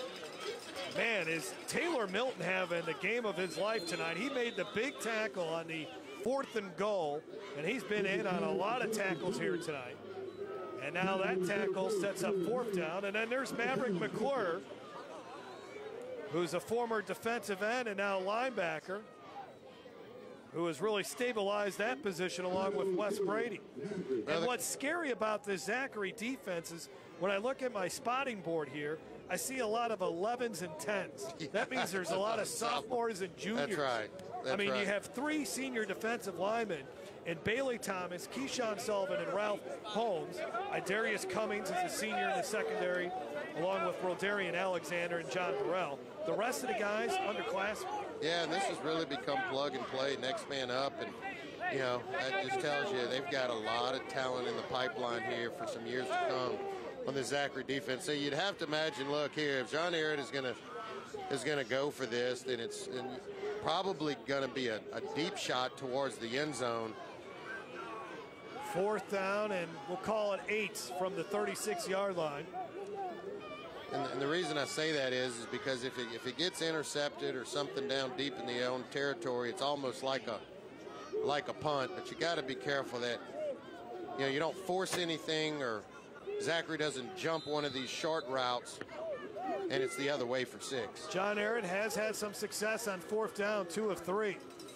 Low snap, pressure coming. Mumphrey running to his right this time, and his pass is too high. There is a flag, and probably holding on John Ehret, I would imagine. Well, Mumphrey is much more comfortable rolling out to his left. Holding. Offense number 75. Penalties decline. Brings up 1st down. So Zachary will take over on the turnover on downs. And a frustrating first half for Ehret is coming to an end here with 26 seconds left. Well, I think they wanted to force the ball down the field, but the bad snap just ruined the play, and then it kind of becomes a jailbreak. And again, Mumphrey just has not been as accurate as they would like to see him. He's overthrown a couple of receivers tonight, and there again was an opportunity to get the ball into Penn on the rollout and just overthrew him. Zachary will take a knee to wrap up an impressive first half by the number 4 seed in the 5A playoffs in a rematch of the 2015 2015 state championship game, which was complete domination by Zachary in the second half. They repeated that performance here. This Zachary defense is just salty, and John Ehret found out the hard way. A Patriots team averaging 44 points a game, shut out through the first 24 minutes of this contest. Garrett Walvert has caught up with David Brewerton. Let's send it down to the field. Very much, Jeff. We're here with Coach Brewerton. 24-0 lead. Your defense has lived in Ehret's backfield in the first half, highlighted by that goal line stand. They're playing well. Yeah, they are, and that's something we've grown accustomed to watching week in and week out here. And I love the way our kids play in the postseason. They're having fun, running around out there making plays, and that's all we can ask for right now. 3 touchdowns by your offense. What are they doing well? I just think they're being efficient right now. I'm not happy with the fact we're 1st and goal at the 5 and get a penalty right there and have to get a field goal out of the whole thing. That's ridiculous, and I'm going to get on them pretty good about that right now. We got to be more efficient right there. Had a 95-yard drive going. We stall out right there in the 30. Totally unacceptable. But we get the ball first in the second half. We're going to try to get another score on the board. We're excited to see it. Thanks, Coach. Thank you. 24-0. A couple of mistakes there for Zachary, but you wouldn't know it by looking at the scoreboard. The Louisiana Farm Bureau Insurance halftime show when we come back on Game Time. Okay, listen up. I know you offer great auto rates, local agents, fast, friendly claims, but do you want to be a legend? You got to get tough, kid. When I'm done with you, nothing's going to keep you down. Great talk, Brett. Can we get back to your auto quote now? All right, sure. Great.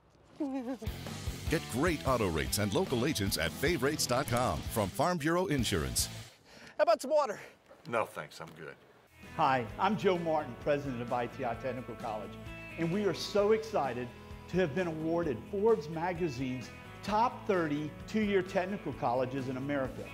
To achieve this award, ITI was recognized for our high scores in 1, earnings of our graduates, 2, quality of education, and 3, affordability. To learn more, we invite you to visit our campus or go online. ITI Technical College. Begin your journey to a better life. Louisiana Farm Bureau Insurance Halftime Show. Louisiana Farm Bureau Insurance ready to serve you with auto insurance, homeowners insurance, life insurance, and more. Real service, real people. The Zachary High Marching Band out on the field after watching the football team put on a clinic through the first 24 minutes of this one, and they lead it 24-0 over John Ehret as Zachary took an early 10-0 lead. They scored on their opening drive of the night after shutting down John Ehret on a 3-and-out. Zachary got up 10-0, and then really a tough chain of events for John Ehret where this game just slipped away right away. 94-yard touchdown pass, then an interception thrown by John Ehret. Zachary quickly scores again.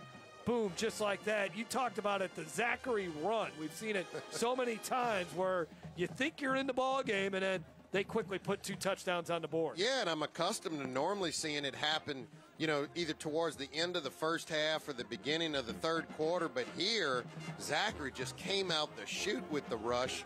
And, you know, obviously one of those was a punt return that got called back, thankfully, for John Ehret. And then that running game, they went to what they traditionally do, that running game, and run it right at you. But the holes were just gaping, and Darwishi Sanders was just having an incredible first half. Over 100 yards rushing for Darwishi Sanders. Let's send it down to the field now. Garrett Walber has our Scholars of the Week from these 2 respective schools.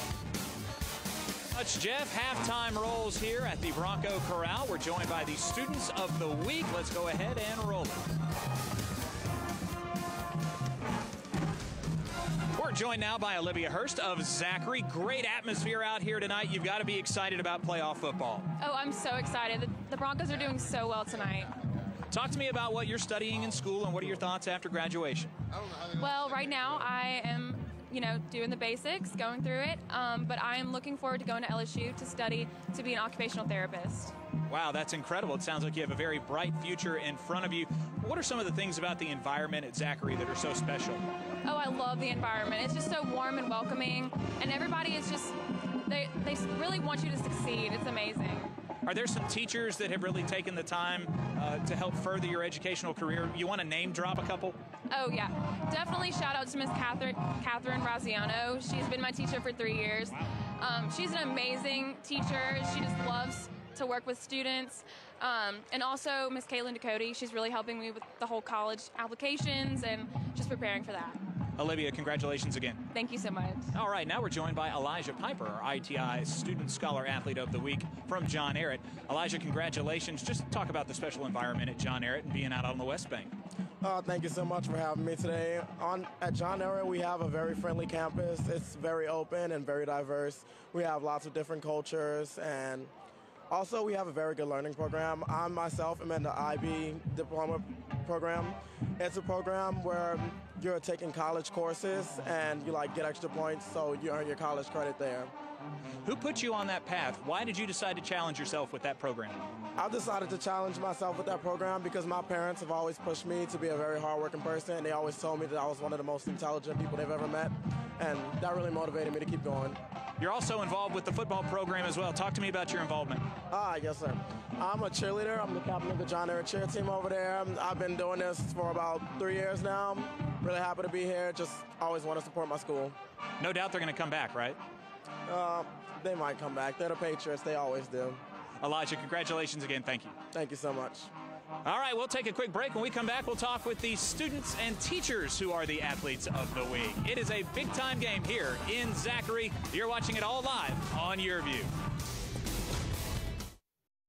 Performance Physical Therapy, we treat the athlete in everyone, from the blue chip athlete to blue collar worker. If your doctor prescribes physical therapy, ask for Peak Performance by name, getting you back in the game of life. If If your business is looking for growth opportunities in the capital region, find out why Livingston Parish is the place to be. We have available sites, tremendous access to and from your facility. We have an excellent workforce pipeline, and our quality of life is second to none. To find out more, contact our office at 225-686-3982 or visit our website at ledc.net. Okay, listen up. I know you offer great auto rates, local agents, fast, friendly claims, but do you want to be a legend?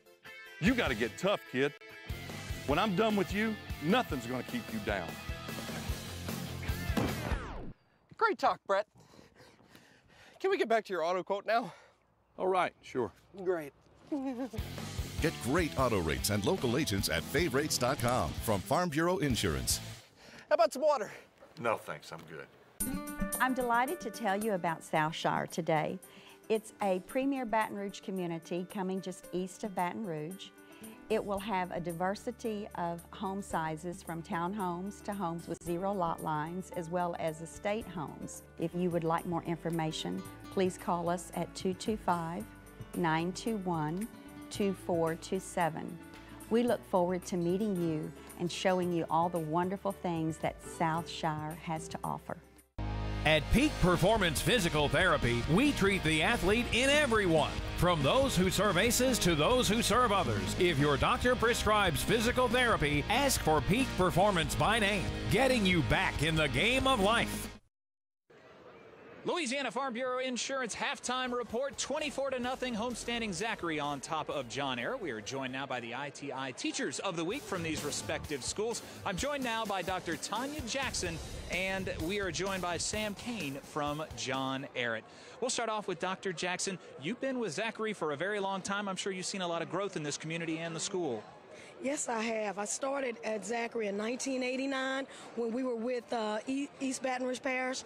And then when we became a member of the Zachary Community Schools, the growth is tremendous in the student body, in the staff, even in the city. And I've lived in Zachary all my life. So the difference that this school system has made to the city has been tremendous. I wouldn't want to be anywhere else. Talk to me about the special things you do in your classroom to connect with the students. Well, you know, I'm so glad to be on the winning team, both in the classroom and on the football field. I'm one of those that I use left and right brain. I sing, we dance, we rap, we cheer. And the best thing that I can do is with my anatomy and physiology students, I send them to Tulane, to a cadaver lab, and they get hands-on, really touching the human body as it is. And the most important thing is when a student comes back from that field trip and they go, you know, I really want to be a doctor. This is what I want to do. Or I had students that say, you know, I'm going all the way. I'm not going to stop now. Thank you for this. So it's been tremendous here. I wouldn't change a thing.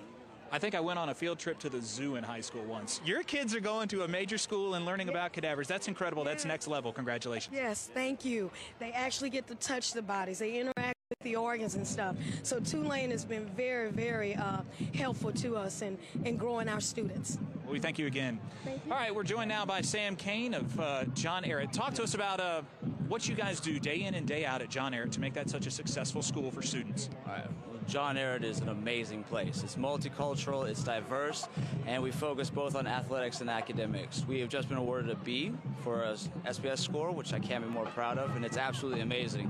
Whether or not we're dealing with student athletes or future career and community leaders of America, John Ehret has it all. It's absolutely. What can we expect day one in Mr. Kane's English class? What are you doing in your classroom? Well, I try to get the kids involved in any way that I can. I take kids to Europe every summer. I try to get them involved in both classical and contemporary poetry, spoken word poetry, hip-hop, the classics, and modern. I want them to know that English and literature is living, it's breathing, and it's always changing. And I want them to feel like they can really get in touch with both the classics and the contemporary artists in that medium. Incredible. Congratulations, and thank you again. Thank you very much. All right, halftime rolls on when we continue. We'll have video highlights. Jeff and Jason will break things down, and we'll have the second half kicking off when we return here on YurView. Attention to detail makes the world go round. At Baker Printing, our approach to the printing business is very simple. Treat it as if it were your own. That's not always an easy job, but it comes from the top down in our company. We thrive on the unique jobs. Bottom line, we take care of our customers' projects as if they were our very own. At Baker Printing, attention to detail makes our world go round. Okay, listen up. I know you offer great auto rates, local agents, fast, friendly claims, but do you want to be a legend? You got to get tough, kid. When I'm done with you, nothing's going to keep you down. Great talk, Brett. Can we get back to your auto quote now? All right, sure. Great.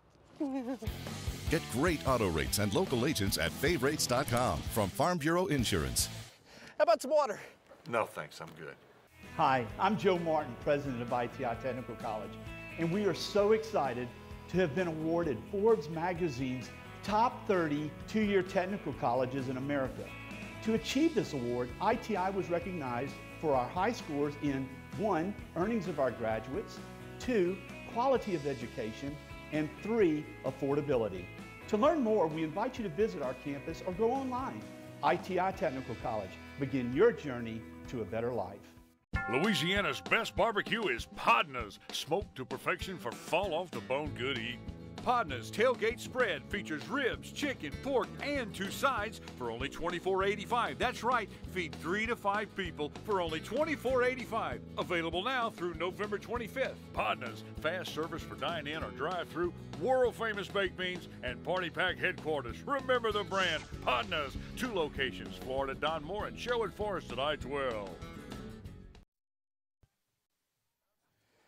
From Zachary High School on, what a great night for high school football.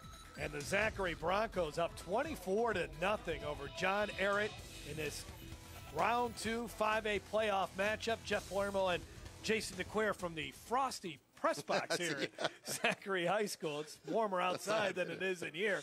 But Zachary, they are moving on all cylinders very well so far here in this game, as they're up by 24, and they have just taken it to John Ehret. And John Ehret, I said it before the game, can John Ehret match Zachary's physicality? And they have not. No, and Zachary just came out the chutes with a bunch of explosion and fireworks, and they haven't been able to slow them down. But really for John Ehret, I would say that this half is defined as missed opportunities. Yeah. They had the ball down on the 1-yard line and then had a turnover in Zachary's own end zone and couldn't convert. So they had opportunities to get into this football game. Let's take a look at the first half highlights. Zachary got off to a very quick start. Darwishi Sanders, who rushed for 139 yards in that first half, scoring a touchdown 2 minutes into the game. Sanders just right up the middle, blowing past John Ehret there for another long run that got him inside the 10. Zachary would have to settle for a field goal there because there would be a 15-yard penalty on Sanders. Fontenot would kick the field goal to make it 10-0. John Ehret would eventually mount a very impressive drive, but they do not score. And then this is where the game really opens up. The 94-yard touchdown pass from Keelan Brown to Chandler Whitfield makes it 17-0. John Ehret then there's the very interesting touchdown celebration by the student section. Here's a costly interception. Travis Mumphrey trying to make something happen at the end of the second quarter. Picked off, the turnover chain comes out. Tyler Judson brings it back. There would be a 15-yard penalty called there at the end of the play against John Ehret. As there you look at the turnover chain and all its bling. And then Keelan Brown gets into the end zone with the rushing touchdown. So 1 rushing touchdown, 1 passing touchdown for Brown. And the Zachary Broncos are up 24-0. We look at your first half stats. Domination there from Zachary. John Ehret has had some success in the passing game. They've actually had more first downs, but Zachary's had a couple of big plays, as you've seen. And really the game turned when John Ehret got the ball inside the Zachary 1 and did not score after 4 attempts. Yeah, and the real lopsided stat there, the rushing yards. John Ehret wanted to be able to run the football, and they just cannot. 146 yards running the football for Zachary, and as you mentioned, just being more physical right now than John Ehret. We'll take a break. When we come back, we'll have second half action from the Corral at Zachary High School. This is Game Time on YurView. Performance Physical Therapy, we treat the athlete in everyone, from the three-point shooter to the three-piece suit. If your doctor prescribes physical therapy, ask for Peak Performance by name, getting you back in the game of life. Hi, I'm Joe Martin, president of ITI Technical College, and we are so excited to have been awarded Forbes magazine's top 30 two-year technical colleges in America. To achieve this award, ITI was recognized for our high scores in 1, earnings of our graduates, 2, quality of education, and 3, affordability. To learn more, we invite you to visit our campus or go online. ITI Technical College. Begin your journey to a better life. Hi, I'm Leighton Ricks, Livingston Parish President. Let me just tell you, I know we've suffered through the August floods, but we're coming back stronger than ever. Through tourism, through our Sheriff's Department, our schools, our Homeland Security Department, our LEDC, through our commercial development, our real estate development, everything you came to Livingston Parish for, schools, all are still there, doing more and bigger and better things than ever. Come on out to Livingston Parish. We're coming back. We are on the move. Livingston Parish is the place to be. Welcome to Monogram Express, a unique embroidery boutique specializing in personalized and one-of-a-kind gift ideas. Gifts for babies, children, ladies, and even men, we have you covered. Equipped with state-of-the-art embroidery machines, along with an experienced client-focused staff serving you 6 days a week. Check out the area's largest selection of letters, designs, and thread colors. We're your one-stop embroidery shop, handling personal, corporate, team, and school logos, and you're welcome to bring in your own items. Conveniently located at 2109 Veterans. Monogram Express makes your ordinary gifts extraordinary. At Peak Performance Physical Therapy, we treat the athlete in everyone, from the Grand Slam hitter to grandparents. If your doctor prescribes physical therapy, ask for Peak Performance by name, getting you back in the game of life.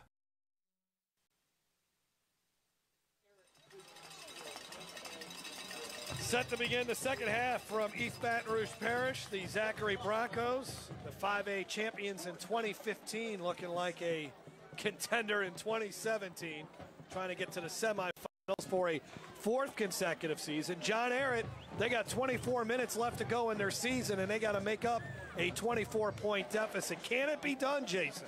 Yo, it's possible. I mean, but look, you gotta convince your team in the locker room, hey, it's 0-0, and we just got to get out there and play our brand of football. You know, you can maybe try to see if you can get that running game going early at the outset, but you don't have a lot of time to wait on that.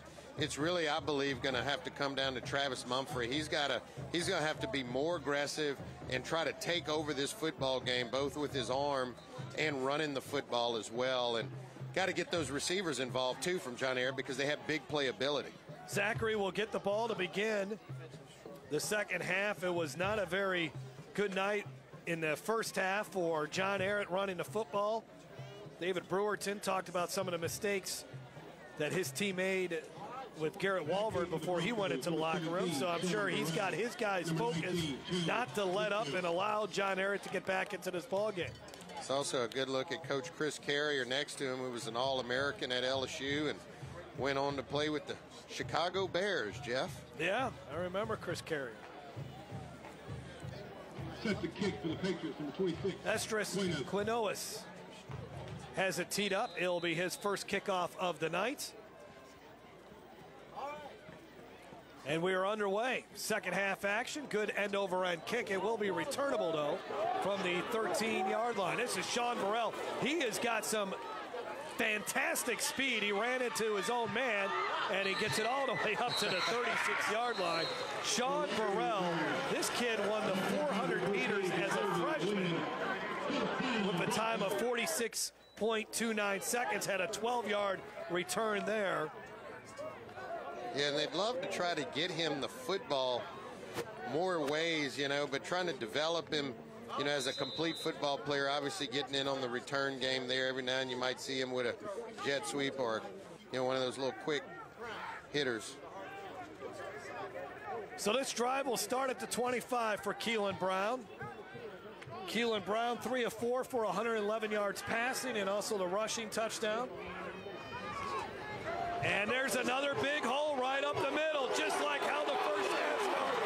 Darwishi Sanders finally brought down in John Ehret territory at the 41. Well, you got to be able to stop the run. John Ehret is one one of the keys to them having a shot at, staying in this football game. You got to stop that Zachary running attack, and Zachary starts the second half just like they ended the first half, and that's Darwishi Sanders right up the middle.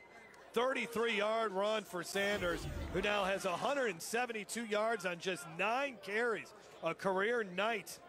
10 carries, I should say, for Sanders.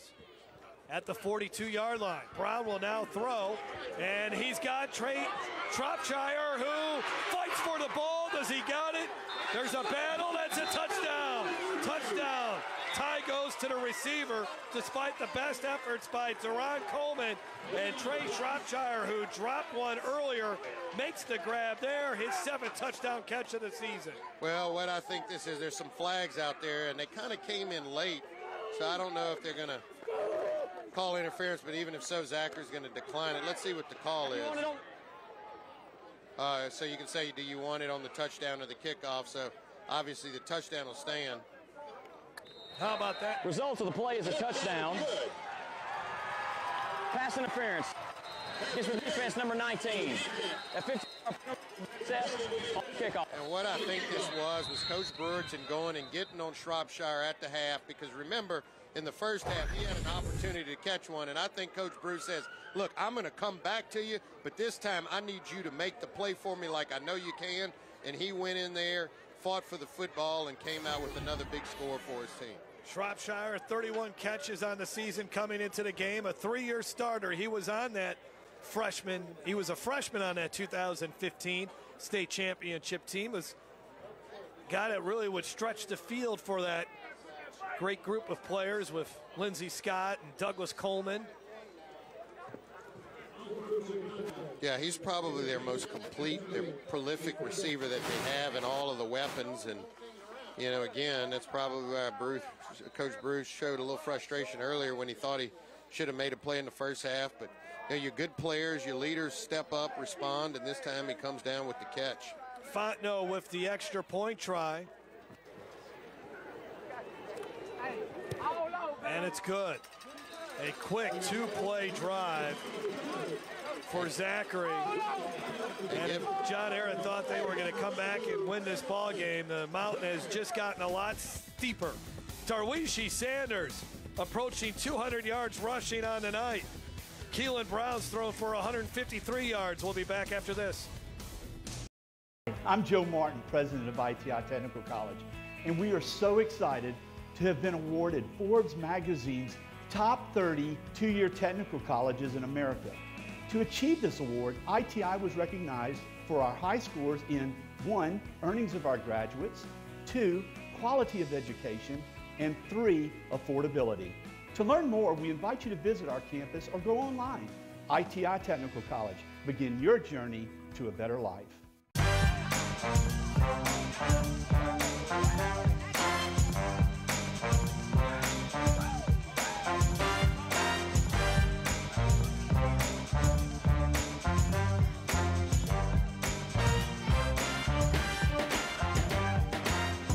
Game time on YurView. Catch exciting high school football second-round playoff action Friday at 7 p.m. Brought to you by Peak Performance Physical Therapy. Stronger, faster, better. Time on Your LA is brought to you by Livingston Parish President Leighton Ricks welcomes one and all to one of the fastest growing parishes in Louisiana. Livingston Parish, the place to be. And by Monogram Express, we make ordinary gifts extraordinary. And by Louisiana Lift. At Louisiana Lift, we're always on call. Wow, this is interesting where they're kicking this football off from. I mean, why wouldn't you try an onside kick here? Well, because of 2 15-yard penalties that occurred at the end of that touchdown pass. Martel Fontenot has it teed up at the John Ehret 30. Well, if he's going to take the full run, he's going to kick this into the cow pasture back there. And it will be an onside kick attempt. Ball is on the ground. And John Ehret's actually got decent field position considering where they started tonight. Yeah, the 22 is, it's breathing room. They started at the 5 inside the 20. But really, you got to credit John Ehret just for coming up with that football. making sure that you don't give Zachary another chance to put their offense back on the field. But John Ehret's got a lot of work to do. Another good onside kick. We've seen a bunch of them this year. I mean, that was nicely done with had a little zip on it, not easy to handle. So John Ehret, first possession of the second half from the 23-yard line. Mumphrey running the option, running hard, but again, not much running room, and ends up running into his own man. And there's a couple of Patriot players that are down on the ground after this one. This is just an ugly end of a result of a play for John Ehret. Yeah, it's Mumphrey's leg. Watch his leg on this play. I don't know how he's going to come back into the game, but watch his left leg. It just goes backwards. And golly, you got to hope that nothing is damaged in that leg. And actually, both of them, he's ran into the back of his own player there, Fountain, and that was ugly on both accounts. And I'm really worried about Mumphrey's leg here because it stayed in that position after he went down to the ground. Mumphrey also a very good shortstop in baseball. Both of these quarterbacks excel on the baseball diamond as well. But this is a young man in Travis Mumphrey that's just passionate about everything he does, wants to do the right thing, has grown up quite a bit this season. We'll take a break. We come back, we'll have more from Zachary High School. This is Game Time on YurView. Yeah. Welcome to Monogram Express, a unique embroidery boutique specializing in personalized and one-of-a-kind gift ideas. Gifts for babies, children, ladies, and even men, we have you covered. Equipped with state-of-the-art embroidery machines along with an experienced client-focused staff serving you 6 days a week. Check out the area's largest selection of letters, designs, and thread colors. We're your one-stop embroidery shop, handling personal, corporate, team, and school logos, and you're welcome to bring in your own items. Conveniently located at 2109 Veterans. Monogram Express makes your ordinary gifts extraordinary. Do you need to say great job, congratulations, or way to go? Crown Trophy on Sherwood Forest Boulevard in Baton Rouge has the trophy, plaque, acrylic, or crystal award you're looking for. Whether it's for your team, business, or church, come to Crown Trophy. We guarantee the highest level of customer service, and there's no charge for rush orders or trophy engraving. We're nationally known and locally owned.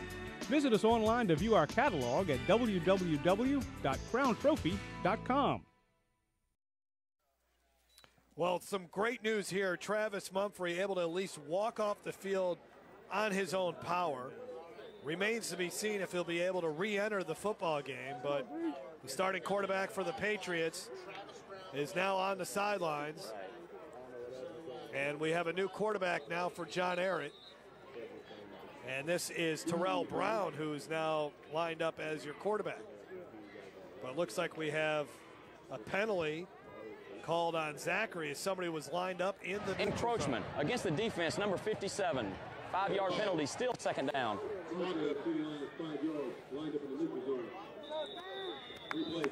So from the 31-yard line, second down and 3 here for Brown. Puts a man in motion. That is Windman. Brown keeps it. Bounces it to the outside, and a good run here for Brown. Into Zachary territory, knocked out of bounds. Let's send it down to the field and Garrett Walver. Garrett? He was a 14-year-old. He was thrown into a game when the quarterback in front of him was injured, Karan Bayham. Mumphrey promptly threw 3 passing touchdowns against that Wildcat defense, and Ehret knew they had their quarterback of the future. I talked with Coach Lee Collins. He says he wants to stop the mental errors in the second half. They've got to cover the deep ball better. They've got to quit letting the run come right up the middle from Zachary. We'll see how they fare here in the final 2 quarters. Well, 2 of those things they did not do well on that opening drive for Zachary. To run up the middle and then the big pass. Brown has to get out of bounds because coming right after him was Wes Brady. Well, they've got Terrell Brown obviously in at the quarterback position, but he's playing it more like a running back. I mean, he hadn't even taken both his gloves off, so I'm not sure, you know, how much of a threat he is to actually throw the ball here or even attempt to run some of their design throwing plays. Brown, 41 yards rushing. Again, a 1,400-yard runner this season, but he has been minimized in this contest. Here comes the jet sweep to the near side. Deron Coleman is down. Maverick McClure with the stop. And it's 3rd down and long. What a play by McClure. Yeah, he and Brady, they really hold up that linebacker position well. Here you go, the little jet sweep. And again, just pressure. McClure coming in, sealing off that edge and nowhere to go. And part of the job is just turning that rusher back towards the teeth of his defense, and he did his job there, McClure. Of course, the son of Todd McClure. Maverick McClure and their family, they live on a ranch where they buck bulls, so you know they're pretty tough. Yeah. And this is going to be intercepted. Get the turnover chain out again, as this one is John Burrell, his 5th interception of the season, and he gets it all the way up to John Ehret territory. The route is officially on. The quarterback that time was Jacoby Widman, who threw it, and it was intercepted. There is 3 flags on the field, though, during the return. Yeah, and you can see that was his dad that we caught a shot of. He's got a number 10 jersey on, and Burrell on the back of it. Burrell's dad is all pumped up. Look at him. He's banging on signs. After the interception, personal foul, blindside block, number 98 of the return team. 15-yard penalty. It'll be 1st and 10. So when David Brewerton's wife went to the hardware store and said, I need like a 4-foot chain. I need it for my husband. I wonder if the clerk gave her a weird look. I'm just wondering how many of her diamonds were used to put that seat. Let's go down to the field and Garrett. Hey, let it settle down right there. Let's see it. All right, we'll try to get to Garrett here as we're having a technical issue with the microphone. Keelan Brown and the Zachary Broncos offense back on the field. Brown to throw, and there's a man. What a catch! What a catch in the seam. Buddy Davis to the house. 38-0 now. 68-yard touchdown pass. Well, this is just, I mean, a great throw by Keelan Brown. Right in the seam, and Buddy Davis just showing off his hands there. And I mean, this is catching the ball again with their hands. This just shows you how fundamental all of these Zachary skill players are. And this time making the reception, but Keelan Brown really just fires a dart in the air right in between the safety, and you can see, boom, right before the safety can get there. And Buddy Davis, full concentration because the safety could have distracted him there, catching it cleanly and then just walking in the end zone. Keelan Brown, 3 touchdown passes, 221 yards. He's only thrown 6 times, and 3 of his passes have ended up in the end zone. What a performance here by the Zachary Broncos. Well, while we have a second, let's thank Louisiana Lift for helping with this broadcast. As Game Time on YurLA is very appreciative of Louisiana Lift, which specializes in customer service on equipment, rentals, parts, and training. Louisiana Lift has been serving its customers since 1980. Check them out online at lalift.com or call their Baton Rouge office 753-5700 or the New Orleans area office at 504-463-3400. Louisiana Lift, they're always on call. Oh, he's going to put the turnover chain on as well. Why not? Pass it around a little bit. I did something too, you know? Get to wear that bling. And, you know, Coach Brew's mentality was, look, y'all sling that thing around. I'm not going to hold you back, but I need y'all to make the plays and be deserving of the chain. 7 plays for 281 yards here on the 5 touchdown drives. 2 minutes and 6 seconds. So they have been quick strike offense here tonight for Zachary. And when you look at the Zachary team, you know they can run the ball, but is Keelan Brown mature enough? Is he good enough to lead his team offensively all the way back to the dome? Tonight he's showing this guy's got all the talent you would want. 6 foot, 180 pounds, and he's throwing BBs out there now. Well, and not only that, I mean, where his maturity comes in is he just does what the coaches ask him to do. They know, and Keelan Brown realizes, hey, it's not all about me. Our focus is running the football, and there may be some games where I only throw it 10, 11 times, but, you know, I'm going to do what the coaches ask me, and then when I do get my opportunities to throw the football and complete passes, I'm going to hit the open guy and be efficient, and that's what Coach Brewerton was talking about with efficiency. We're going to create those opportunities, and we need you to stick it in there, and you're right, Jeff. He's done that tonight and really hit some big-time targets. Timeout called by John Ehret. Again, Travis Mumphrey still not out there, and what a tough night here for the John Ehret Patriots. Nobody saw this one coming. Yeah, and you know, Zachary can score in bunches, and the real key here, I thought again, you know, going back to that first half, John Ehret really needed to take advantage of some of those opportunities, particularly when you're on the road, trying to get that momentum not to swing back so hard into the home team's favor, and just never able to completely get there, and then just not stopping the run game. If you're going to beat Zachary, you've got to slow the running game down. They have not done that at all tonight, as Darwishi Sanders has rushed for nearly 200 yards. Keelan Brown has thrown for over 200 yards. They've complete domination right now, and John Ehret's offense has moved the ball a little bit, but obviously have not found in the end zone. And now, I mean, two of their best offensive players are out of the ball game, Travis Mumphrey and Jamal Houston, because of injuries. Brown will run it, and look at this, across the 40, all the way up to the 48-yard line. A nice run from him. John Burrell makes the tackle. So Terrell Brown, his best run of the night, 28 yards. Well, and he's actually found some success running the ball, more so at the quarterback position than he did in sort of his traditional position in the pistol set. Brown will keep it again and puts his head down and gets to the 46-yard line. A gain of 6, a hard run.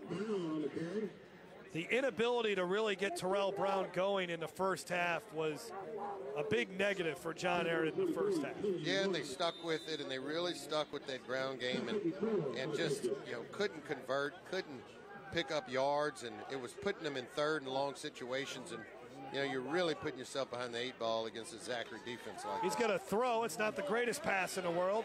Penn catches it, and he loses 5. Well, now, I discussed this with Penn earlier. I said, hey, look, when you catch that football, you got to get up the field.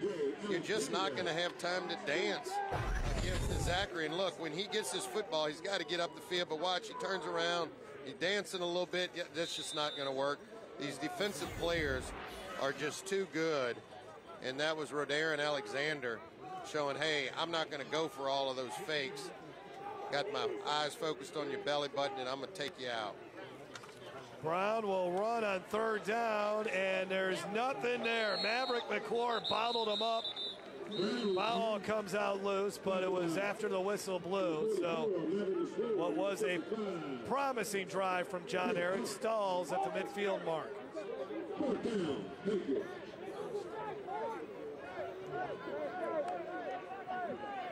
I don't know really what you say if you're Del Lee Collins. Well, you just got to try to keep your boys positive. You can't give up. You never want to hear anybody quit or even thinking about quitting on you. So he's going to make sure that all of his boys play through the full 4 quarters of this football game.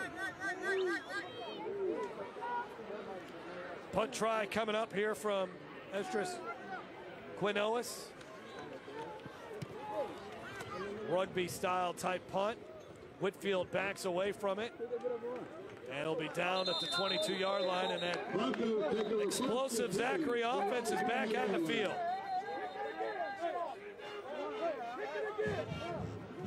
That was a 30-yard punt. You see Keelan Brown there, very loose. Like we said, efficient. That's what they want out of him, is efficiency. And they've really had that. making the right reads with Darwishi in the backfield, and then, throwing the ball and being accurate when asked to do it. Well, they're going to repunt it. There was a flag. So John Ehret will punt it once again. Well, then Whitfield knows that it's going to be this rugby-style punt coming. If he does have a chance to fill one cleanly, we saw him almost take one to the house earlier. Well, he did. It was called back. So you got to be careful. Make sure number 19 doesn't get the ball.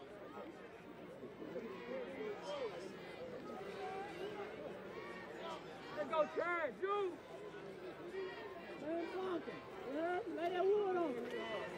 So Quainus on the punt. Whitfield calls fair catch, and then he realizes, you know what, I had a chance to return that thing.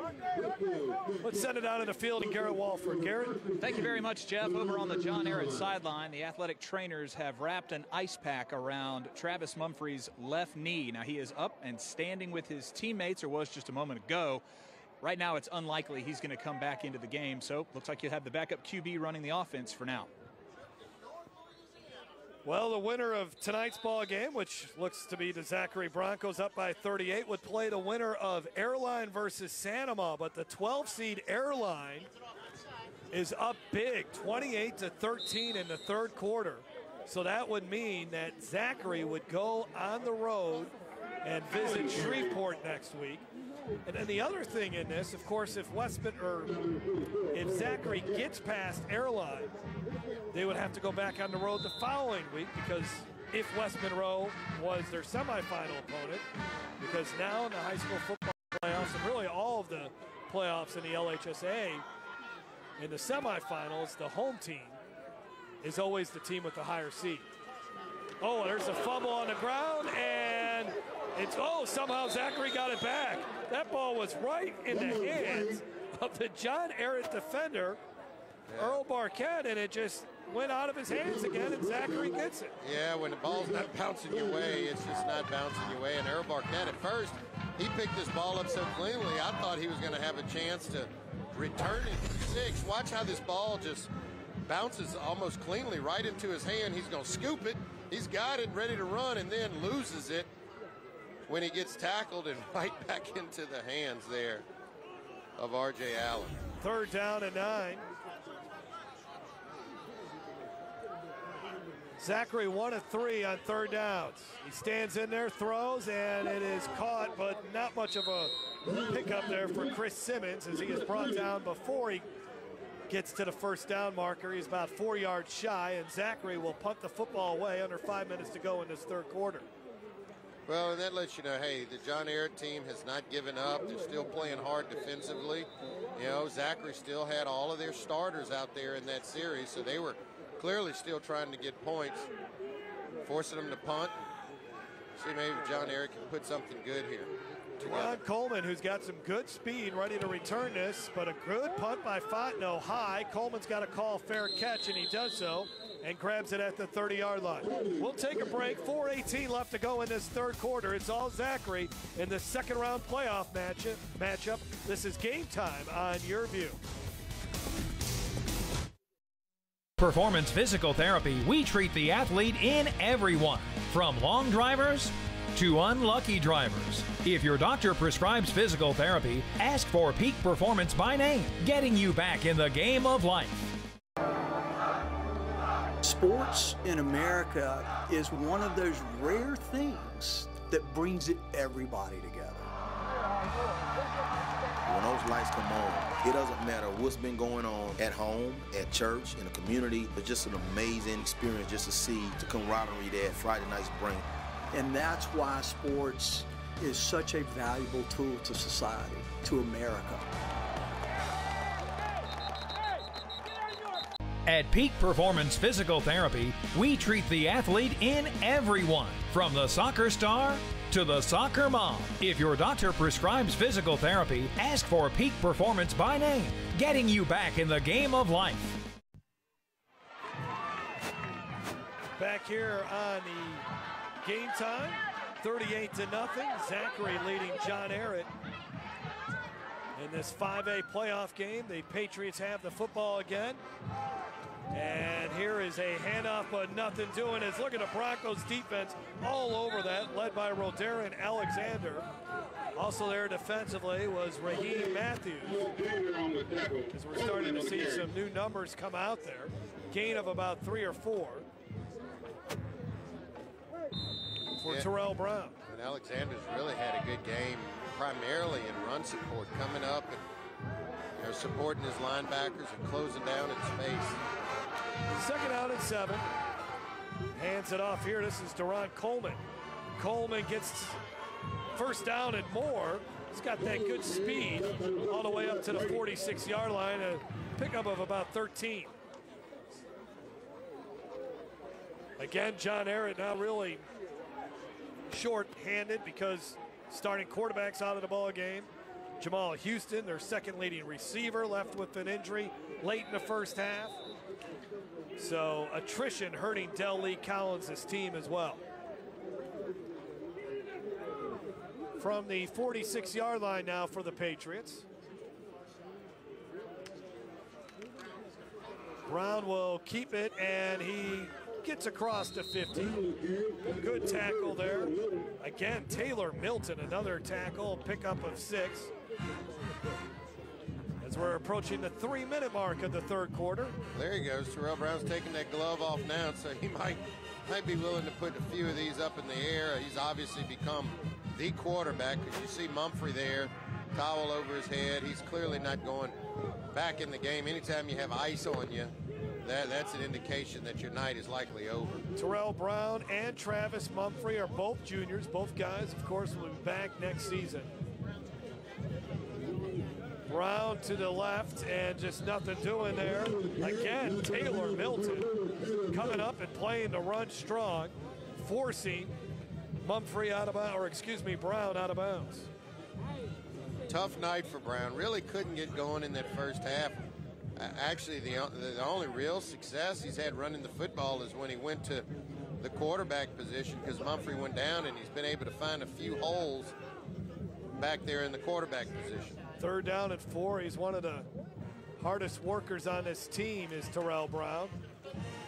And he'll have a pitch there, but nothing happening for Deron Coleman. Guess who? Taylor Milton. My gosh. Well, this is this kind of game. Hey, if you're going to run it, I'm going to keep coming up and run support and showing you that I'll come up and hit you and make the right play. On this one, I really think it was a bad read there by Terrell Brown. You know, there wasn't a lot of depth with his pitch guy, and really Terrell Brown should have just turned this one up and tried to get yards himself. Estras Quinones out to punt. Whitfield ready to return here for Zachary at his own 24-yard line.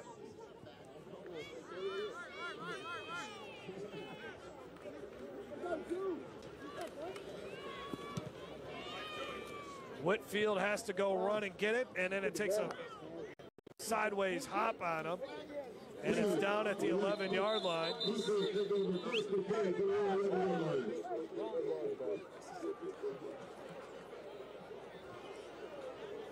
That's Todd McClure right there.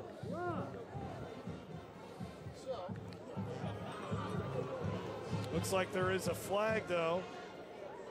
Yeah, it looks like the punt team for John Ehret, I think it was 23. They never get set, huh? Kunta Hester, no, they're moving around. They're not shift. Kicking team, 5-yard penalty. Replay 4th down. You know, this punt formation or punt team has not looked good from the very first punt of the football game. And you know they're going to make them kick it again, because obviously Quinola was able to get a pretty good roll on that and back Zachary up. So, again, you want to make sure whatever you do, you keep it away from number 19, because Whitfield can change the feel on you in a hurry. Another opportunity here for Quinones. He doesn't get much height on his punt, does he, Jason? No, he's just trying to keep it away from 19. He's really just punching it. If you look at it, he's just trying to punch it in a different direction. This is going to roll out of bounds at the 32-yard line. And with 61 seconds to go in the third, that's where Zachary will start this drive after the 23-yard punt. So right now, just a lot of scoreboard watching. Again, Zachary will play Airline in the quarterfinals if Airline is able to hold on to that lead over Sanibel, 28-13. That's the score right now. Covington on its way to winning. They're leading Ouachita Parish. They're the 2 seed. Hahnville is pulled ahead of Ruston, 23-21. Good run here for a first down. That is R.J. Allen, who has nearly 300 yards rushing on the season. Good vision, just learning to be a running back for Zachary, as he was the freshman quarterback last season, but he's not going to be playing quarterback here at Zachary with Keelan Brown in front of him, so he'll need to learn how to be a running back, and he could be the featured back next season with Darwishi Sanders being a senior this year. Yeah, that's absolutely right, and that's, you know, he's probably, hey, yeah, I'll make the adjustment if it'll get me on the field. On this first down run, and running up the middle has been a huge part of Zachary's offense tonight and their big play ability that they've had. John Ehret they have had a hard time getting any kind of penetration into the Zachary backfield. And that looks to be the final play of the third quarter. It was 24-0. At half, Zachary added a couple more touchdowns. Keelan Brown throwing a touchdown pass to Trey Shropshire and Buddy Davis. He's got 3 TD passes tonight. And the Zachary Broncos are 12 minutes away from another appearance in the quarterfinals. We'll take a break. Might as well give yourself an applause if you're Zachary. They have been cruising in this football game. 38-0 is our score. More of Game Time coming up on YurView.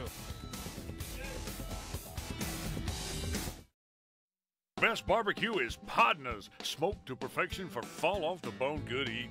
Podna's tailgate spread features ribs, chicken, pork, and 2 sides for only $24.85. That's right, feed 3 to 5 people for only $24.85. Available now through November 25th. Podna's, fast service for dine-in or drive-through, world-famous baked beans, and party pack headquarters. Remember the brand, Podna's. 2 locations, Florida, Don Moore, and Sherwood Forest at I-12. Hello, this is JT with Livingston Tourism. I just want to encourage you to come out and see us. We are just east of Baton Rouge on Interstate 12. We have Bass Pro, beautiful hotels, RV parks. So if you're looking for just a weekend getaway, you can come see us. Or if you're just traveling, stop by. We have restaurants, shopping, antique district, Jubin Crossing, golf. Anything you want to do, we have it here in Livingston Parish. So come see us. For any of our events, you can visit us at livingstontourism.com or on social media. We begin the fourth quarter from Zachary High School with the Broncos leading the John Ehret Patriots 38-0. This has really been domination from the early stages of this one. We have a new quarterback into the ballgame for Zachary, and already a penalty flag here as Keelan Brown's night is done. Prince Johnson, a freshman, gets a chance to... Before the snap, false start, offense number 74. 5-yard penalty, second down. And there's a lot of different numbers out there for Zachary. That's Blake Anderson. He's still out there, though. He's a 3-year starter on that offensive line. Hard-working player. But the way this is shaping up, this could be the final home game of the year for the Zachary Broncos. Again, the Airline wins. They'll have to make the trip to Shreveport, and if they face West Monroe in the semifinals, West Monroe would be the home team there. Oh, more movement here, and this could get to be a sloppy 12 minutes of football. Finish it off. You know, you shuffle in all these new players and just not in sync, and you oftentimes get some of these pre-snap Snap infraction. Offense number 75, 5-yard penalty, second down. Well, Keelan Brown's coming out there. David Brewerton does not want to watch 12 minutes of illegal procedure penalties. Yeah, he was just having trouble getting the football snapped.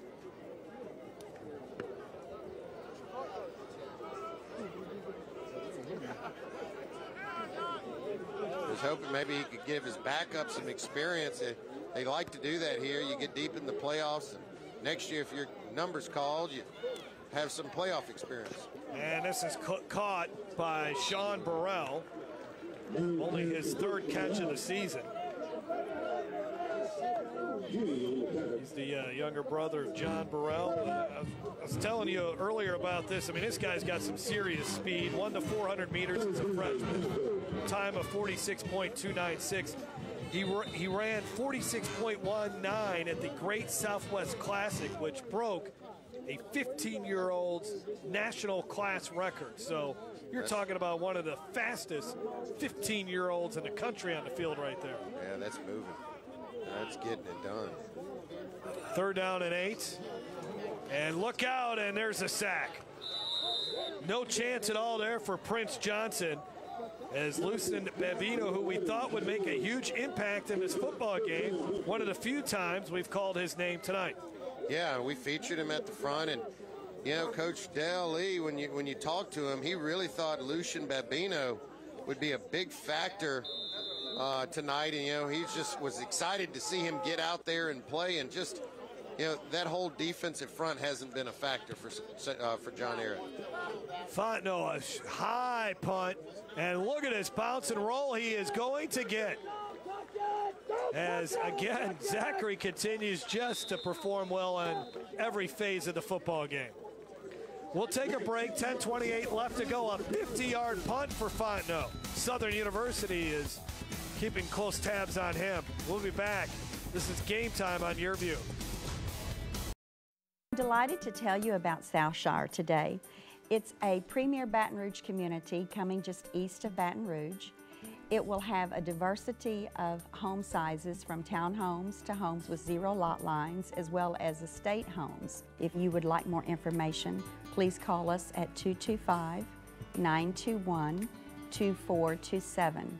We look forward to meeting you and showing you all the wonderful things that Southshire has to offer. Okay, listen up.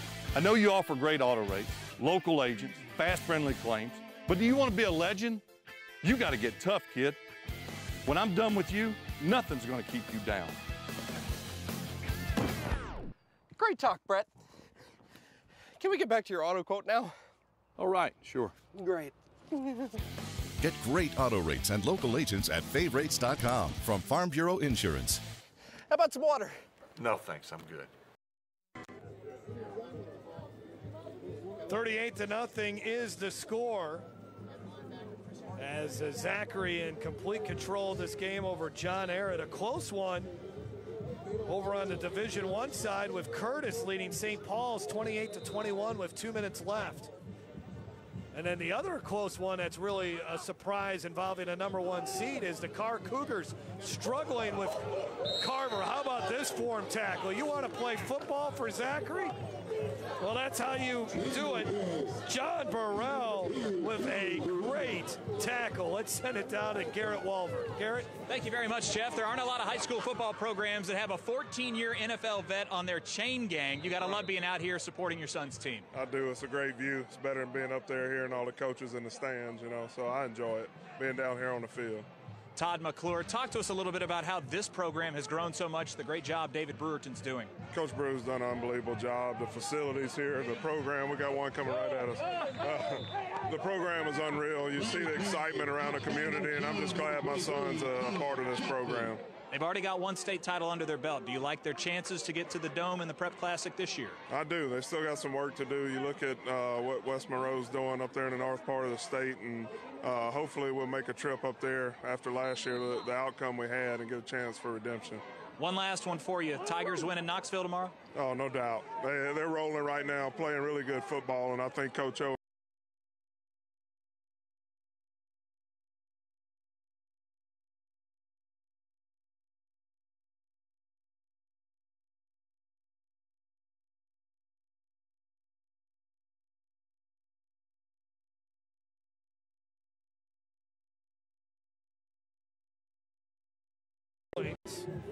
And as I mentioned earlier, they live on a ranch here in the Zachary area where they buck bulls, and this is his first year playing linebacker. He was a defensive end.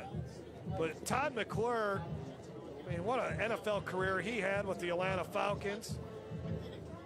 Yeah, you know, I said before I like everything about Todd McClure's game other than playing with the Falcons, you know, but I had him and another one of my teammates, Warwick Dunn, played with the Atlanta Falcons. 14-year veteran for the Falcons was Todd McClure, and now does a really good job on the post-game show. That's not Todd McClure, unless he's aged very quickly in front of our own eyes. Lost a lot of height and weight. Oh, nowhere to run here at all. Another tackle for a loss. Seen that a lot from the Zachary defense. Cedric Brown, a freshman, getting into the act. And another 3rd and long for John Ehret. But Todd McClure's done a really good job with Charlie Hannegriff in the post-game show following the coverage on the LSU Sports Radio Network of the football games. Yeah, he does a really good job breaking down, obviously, that offensive line and goes into the weeds and the depth with that. And he's pretty honest. He'll call it like he sees it. 3rd down and 9. Brown trying to run and make something happen here, and he's now directing traffic as he's got the 1st down. And really a nice play there on 3rd and 9 to break a few tackles and pick up the 1st down. Yeah, one of the better plays for John Ehret. Largest chunks of yards they picked up at one time all night, but here Terrell Brown kind of showing you know, his talents running the football and working on setting up his blocks, and now he's starting to, it's late in the game, but he's starting to put together some numbers here from the quarterback position running the football. At the 47-yard line. Brown will keep it as he comes to the near side, and nothing there. Just a wall of defenders, so he runs out of bounds. Tyler Judson leading the way there defensively. A lot of speed in this Zachary secondary. Maybe not as big as that secondary unit they had in 2015. But this is a really good defensive secondary. I mean, defensive coordinator Steve Thomas has done a nice job harnessing the talent, and they've had a very special season. Brown is going to get sacked.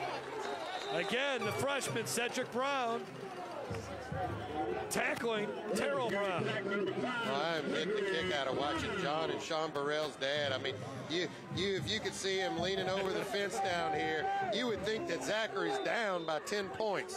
I mean, he's energetic on every play, and like it's the last one. 10th tackle for a loss for Zachary. They're a big play defense. Turnovers, sacks, they do it all. So this is 3rd and long from their own 38. Low snap, Brown's pass is deflected and incomplete. All kinds of pressure was there. I think it was Raheem Matthews who got his hand there and knocked it down, and John Ehret will have to punt it away again. Well, they brought Raheem Matthews, number 50, up to the line of scrimmage right before the ball was snapped, and he just brought the pressure off the edge, came in, basically not touched. Watch, well, you didn't see it from the formation, but here you can see right in there immediately.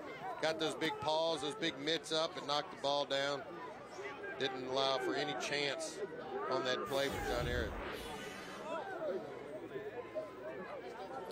108 yards rushing. Here's a high snap, but nice job there by Quiones.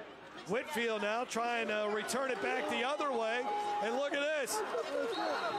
All the way up to the 38-yard line before a good tackle by the punter, Esdras Quinones, who did a nice job on the snap.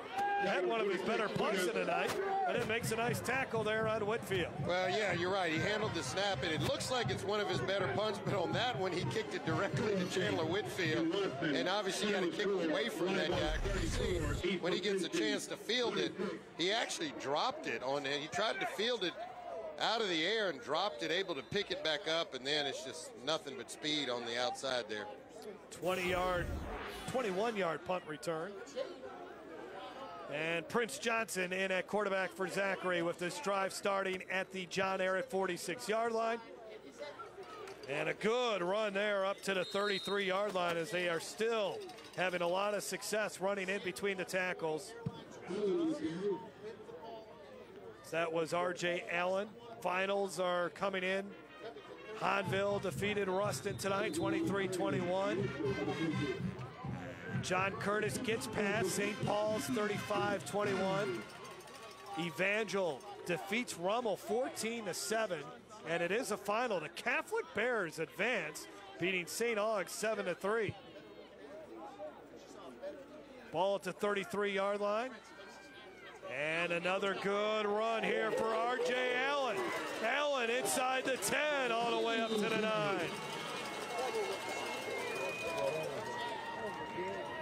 The way the offensive line has just allowed so much running room for these running backs. 23 yards that time for R.J. Allen. Yeah, I mean, they just get it in chunks, and a lot of it is due to the pressure on the outside. The defensive end is getting up the field so fast. They're just running underneath the pressure, and it just leaves for a big gaping hole. And R.J. Allen, Derisha Sanders, all of them have had their opportunities exploiting it. Inside the Livingston Parish Economic Development Red Zone, Allen that time hit at the line of scrimmage and brought down. Hey, congratulations to Brett Beard and the Live Oak Eagles. They are heading to the quarterfinals. How about that? 34-26, and now there is a huge uproar here in the press box because Sanoma has come back to tie Airline. 28-28. Again, if Sanoma wins, they'll be here in Zachary next week. Prince can't handle the snap, and I think John Ehret's going to get the turnover here. And it is Patriots football as it is recovered by Shaheem Harris. Well, just trying to get the quarterback, the freshman Prince Johnson, some snaps. And, you know, it's fortunate that you can get him in there to do this. Better it happens when you're 38-0 than, you know, when he's really forced into action. But, you know, still got a while to go here with Keelan Brown just being a sophomore. So they'll have plenty of time to work out some of those kinks at the quarterback position. 4:14 left to go. So one more opportunity here for John Ehret to at least break the shutout.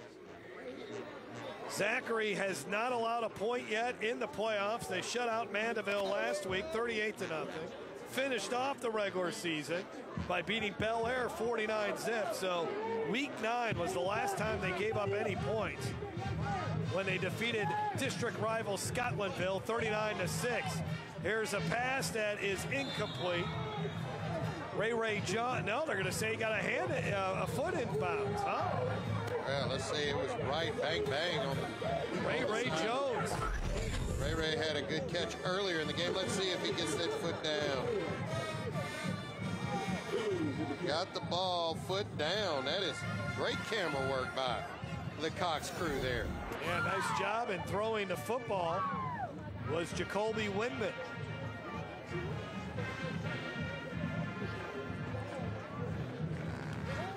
Whitman will look to throw again. He throws deep. Oh, he's got a strong arm. Hangs it out there, and it's incomplete, and there's a flag. That's the right call. Darius Cummins had wrapped up the receiver prior to the ball getting there. And that's the right call. That's clearly going to be pass interference there. I think it was on... David Fountain was back there, 6'3", had the position on the 6-foot Idarius Cummings.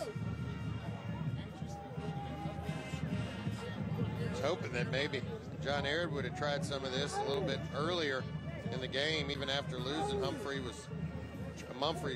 trying to get the ball, forcing the ball down the field. Let some of those big, tall receivers make a play, but it looks pass like interference. Offense number 5, 15-yard penalty, second down.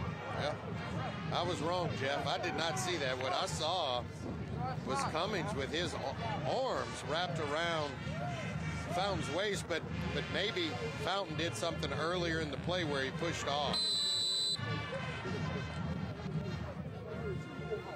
So now it'll be first down and a long way as the ball is back at the 22-yard line, so first and 25.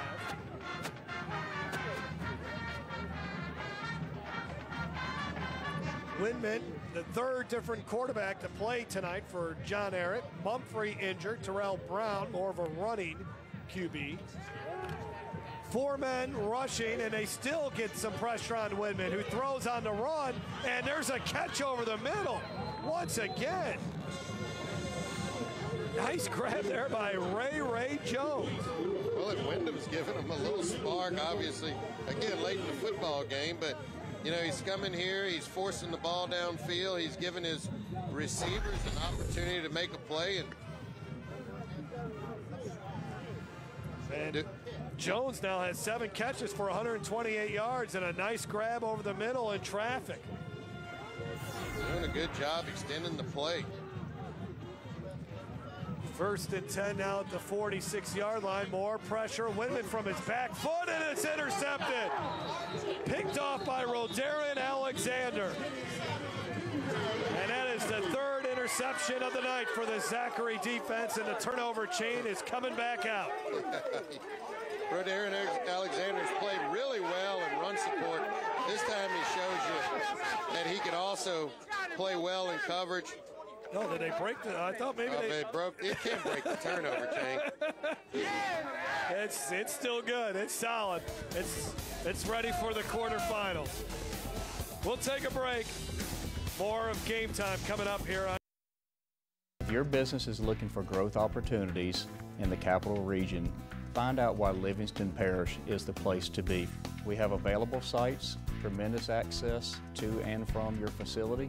We have an excellent workforce pipeline, and our quality of life is second to none. To find out more, contact our office at 225-686-3982 or visit our website at ledc.net. I'm delighted to tell you about Southshire today. It's a premier Baton Rouge community coming just east of Baton Rouge. It will have a diversity of home sizes, from townhomes to homes with 0 lot lines, as well as estate homes. If you would like more information, please call us at 225-921-2427. We look forward to meeting you and showing you all the wonderful things that Southshire has to offer.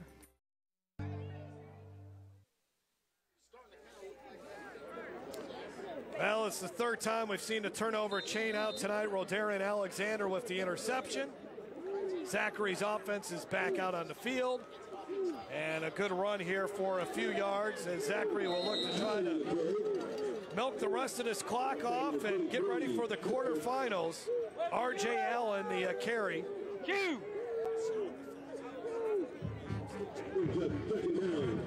We're just over 3 minutes.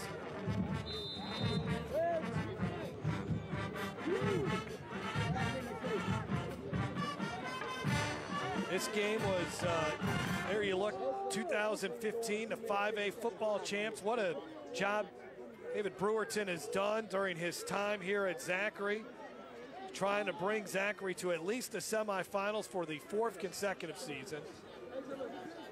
As this is Allen on the run around the right end, and David Brewerton's accomplished a lot in his young coaching career. He already has 100 victories, 102 after tonight. But he still thinks that this Zachary program has some room to grow.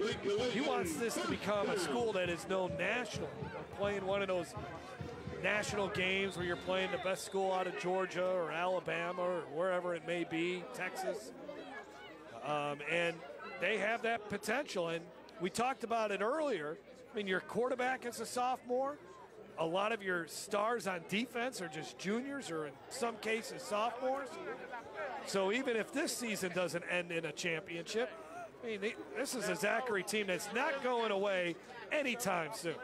No, that's right. I mean, he has built an incredible program, good resources, good facility. They're getting the right type of student athletes into this program. And, you know, the key is here when they won that 5A state championship, Lindsey Scott was a senior. Here, Keelan Brown is just a sophomore, and there's no telling how deep they may go or get to the championship game. And you think it's scary to think you've got 2 more years of Keelan Brown under center. I mean, you know, There's really no limit to what they may be able to put together here. 2nd down and 7, and nothing happening there. Is a rare tackle for a loss for John Ehret. Let's take a look at the Zachary defense in action tonight. We've been wanting to see the turnover chain. This is the first one. There is a pickoff by Tyler Judson right before the end of the first half. That would set up a touchdown. Pass over the middle. Look at John Burrell. And then the 3rd and final interception, Rodarin Alexander, who Dave Aranda has called David Brewerton about. Yeah, he is a good, I was just telling you up here, Rodarin Alexander is a good-looking athlete. He's got good size on him. You know, he's listed here as a linebacker, but I could see him playing, you know, in a strong safety or safety situation, you know, at the next level. He's got the height, the size, and look at those arms, just the length, the wingspan. He looks like a big-time college football player. Coach Brewerton believes he may have to head to the junior college route first. So 18 seconds and counting, and that's going to do it here from Zachary High School. One of the more lopsided games of the night in this high school football playoffs here in the state of Louisiana, as the Zachary Broncos score early and they score often, and John Ehret never finds the end zone. 3rd straight shutout in a row for the Zachary Broncos as they move on to the quarterfinals. Still a good season for John Ehret after some turmoil at the beginning of the season with the dismissal of Corey Lambert as head coach. They did a really good job this season, though, riding the ship, winning 8 games, but they just ran into a juggernaut tonight in David Brewerton and the Zachary Broncos. We'll take a break, and we'll hear from Coach Brew when we come back. This is Game Time on YurView.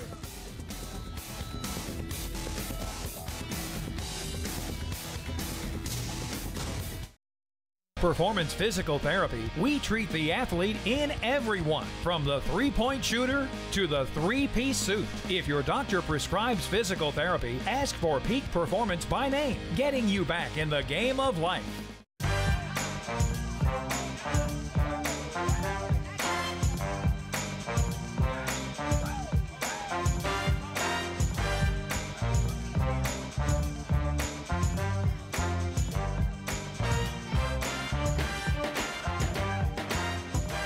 Time on YurView. Catch exciting high school football second-round playoff action Friday at 7 p.m. Brought to you by Louisiana Farm Bureau Insurance. Real service, real people.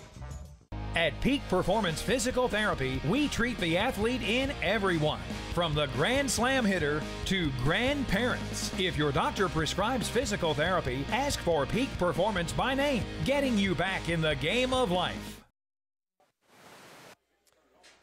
Back here at Zachary High School, where the Broncos blow out the John Ehret Patriots 38-0. Let's send it down to the field, and David Brewerton and Garrett Walver. Thank you very much, Jeff. Coach, we're running out of superlatives for your defense. That's the 5th shutout of the year, 3rd in a row. Can they play any better? You're asking a coach. I promise you they can play better. But no, just really proud of the way our guys played tonight in all 3 phases of the game.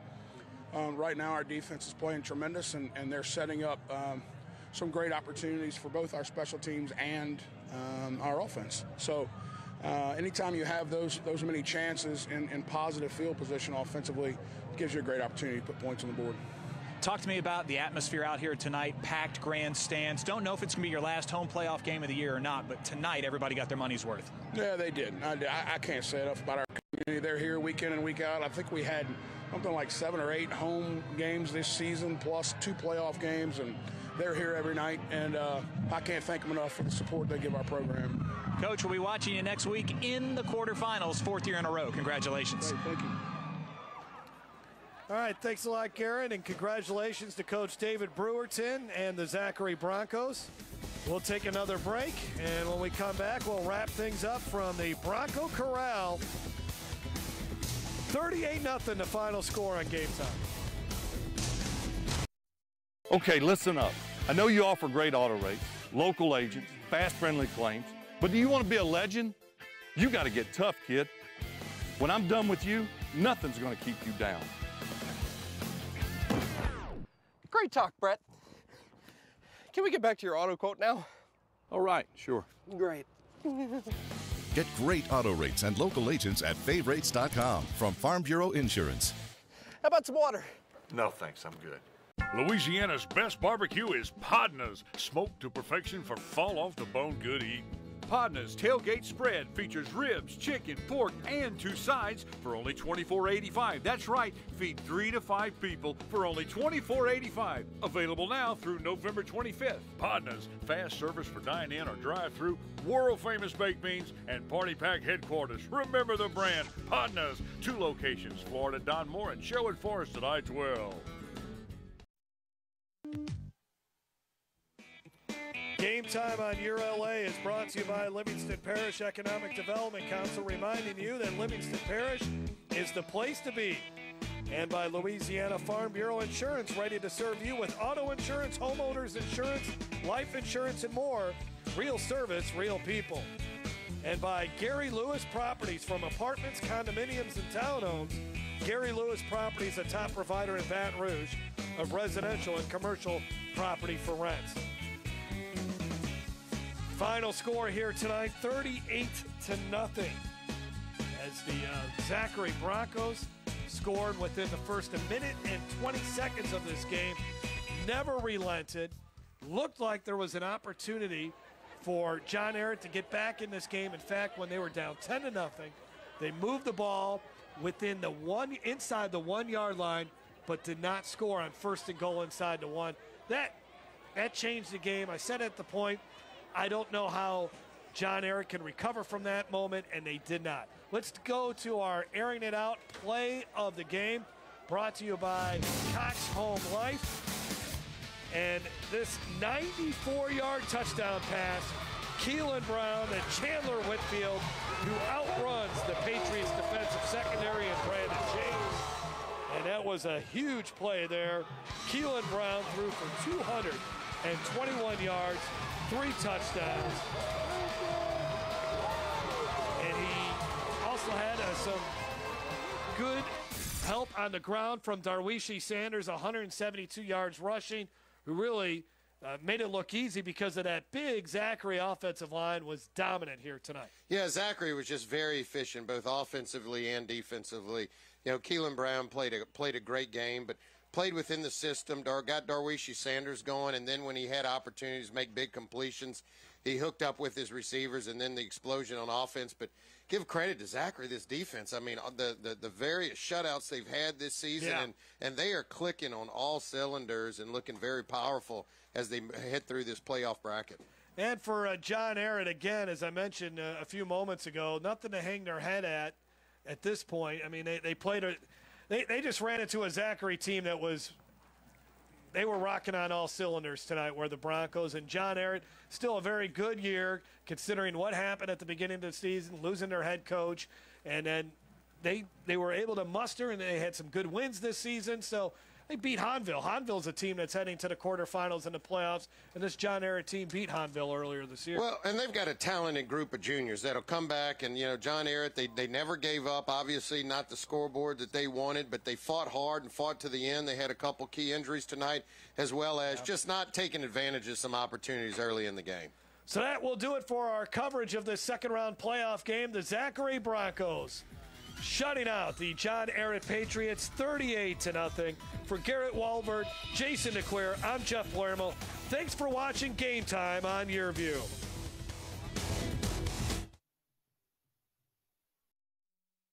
Barbecue is Podna's, smoked to perfection for fall-off-the-bone good eating. Podna's tailgate spread features ribs, chicken, pork, and 2 sides for only $24.85. That's right, feed 3 to 5 people for only $24.85. Available now through November 25th. Podna's, fast service for dine-in or drive-through, world-famous baked beans, and party pack headquarters. Remember the brand, Podna's. 2 locations, Florida, Don Moore, and Sherwood Forest at I-12.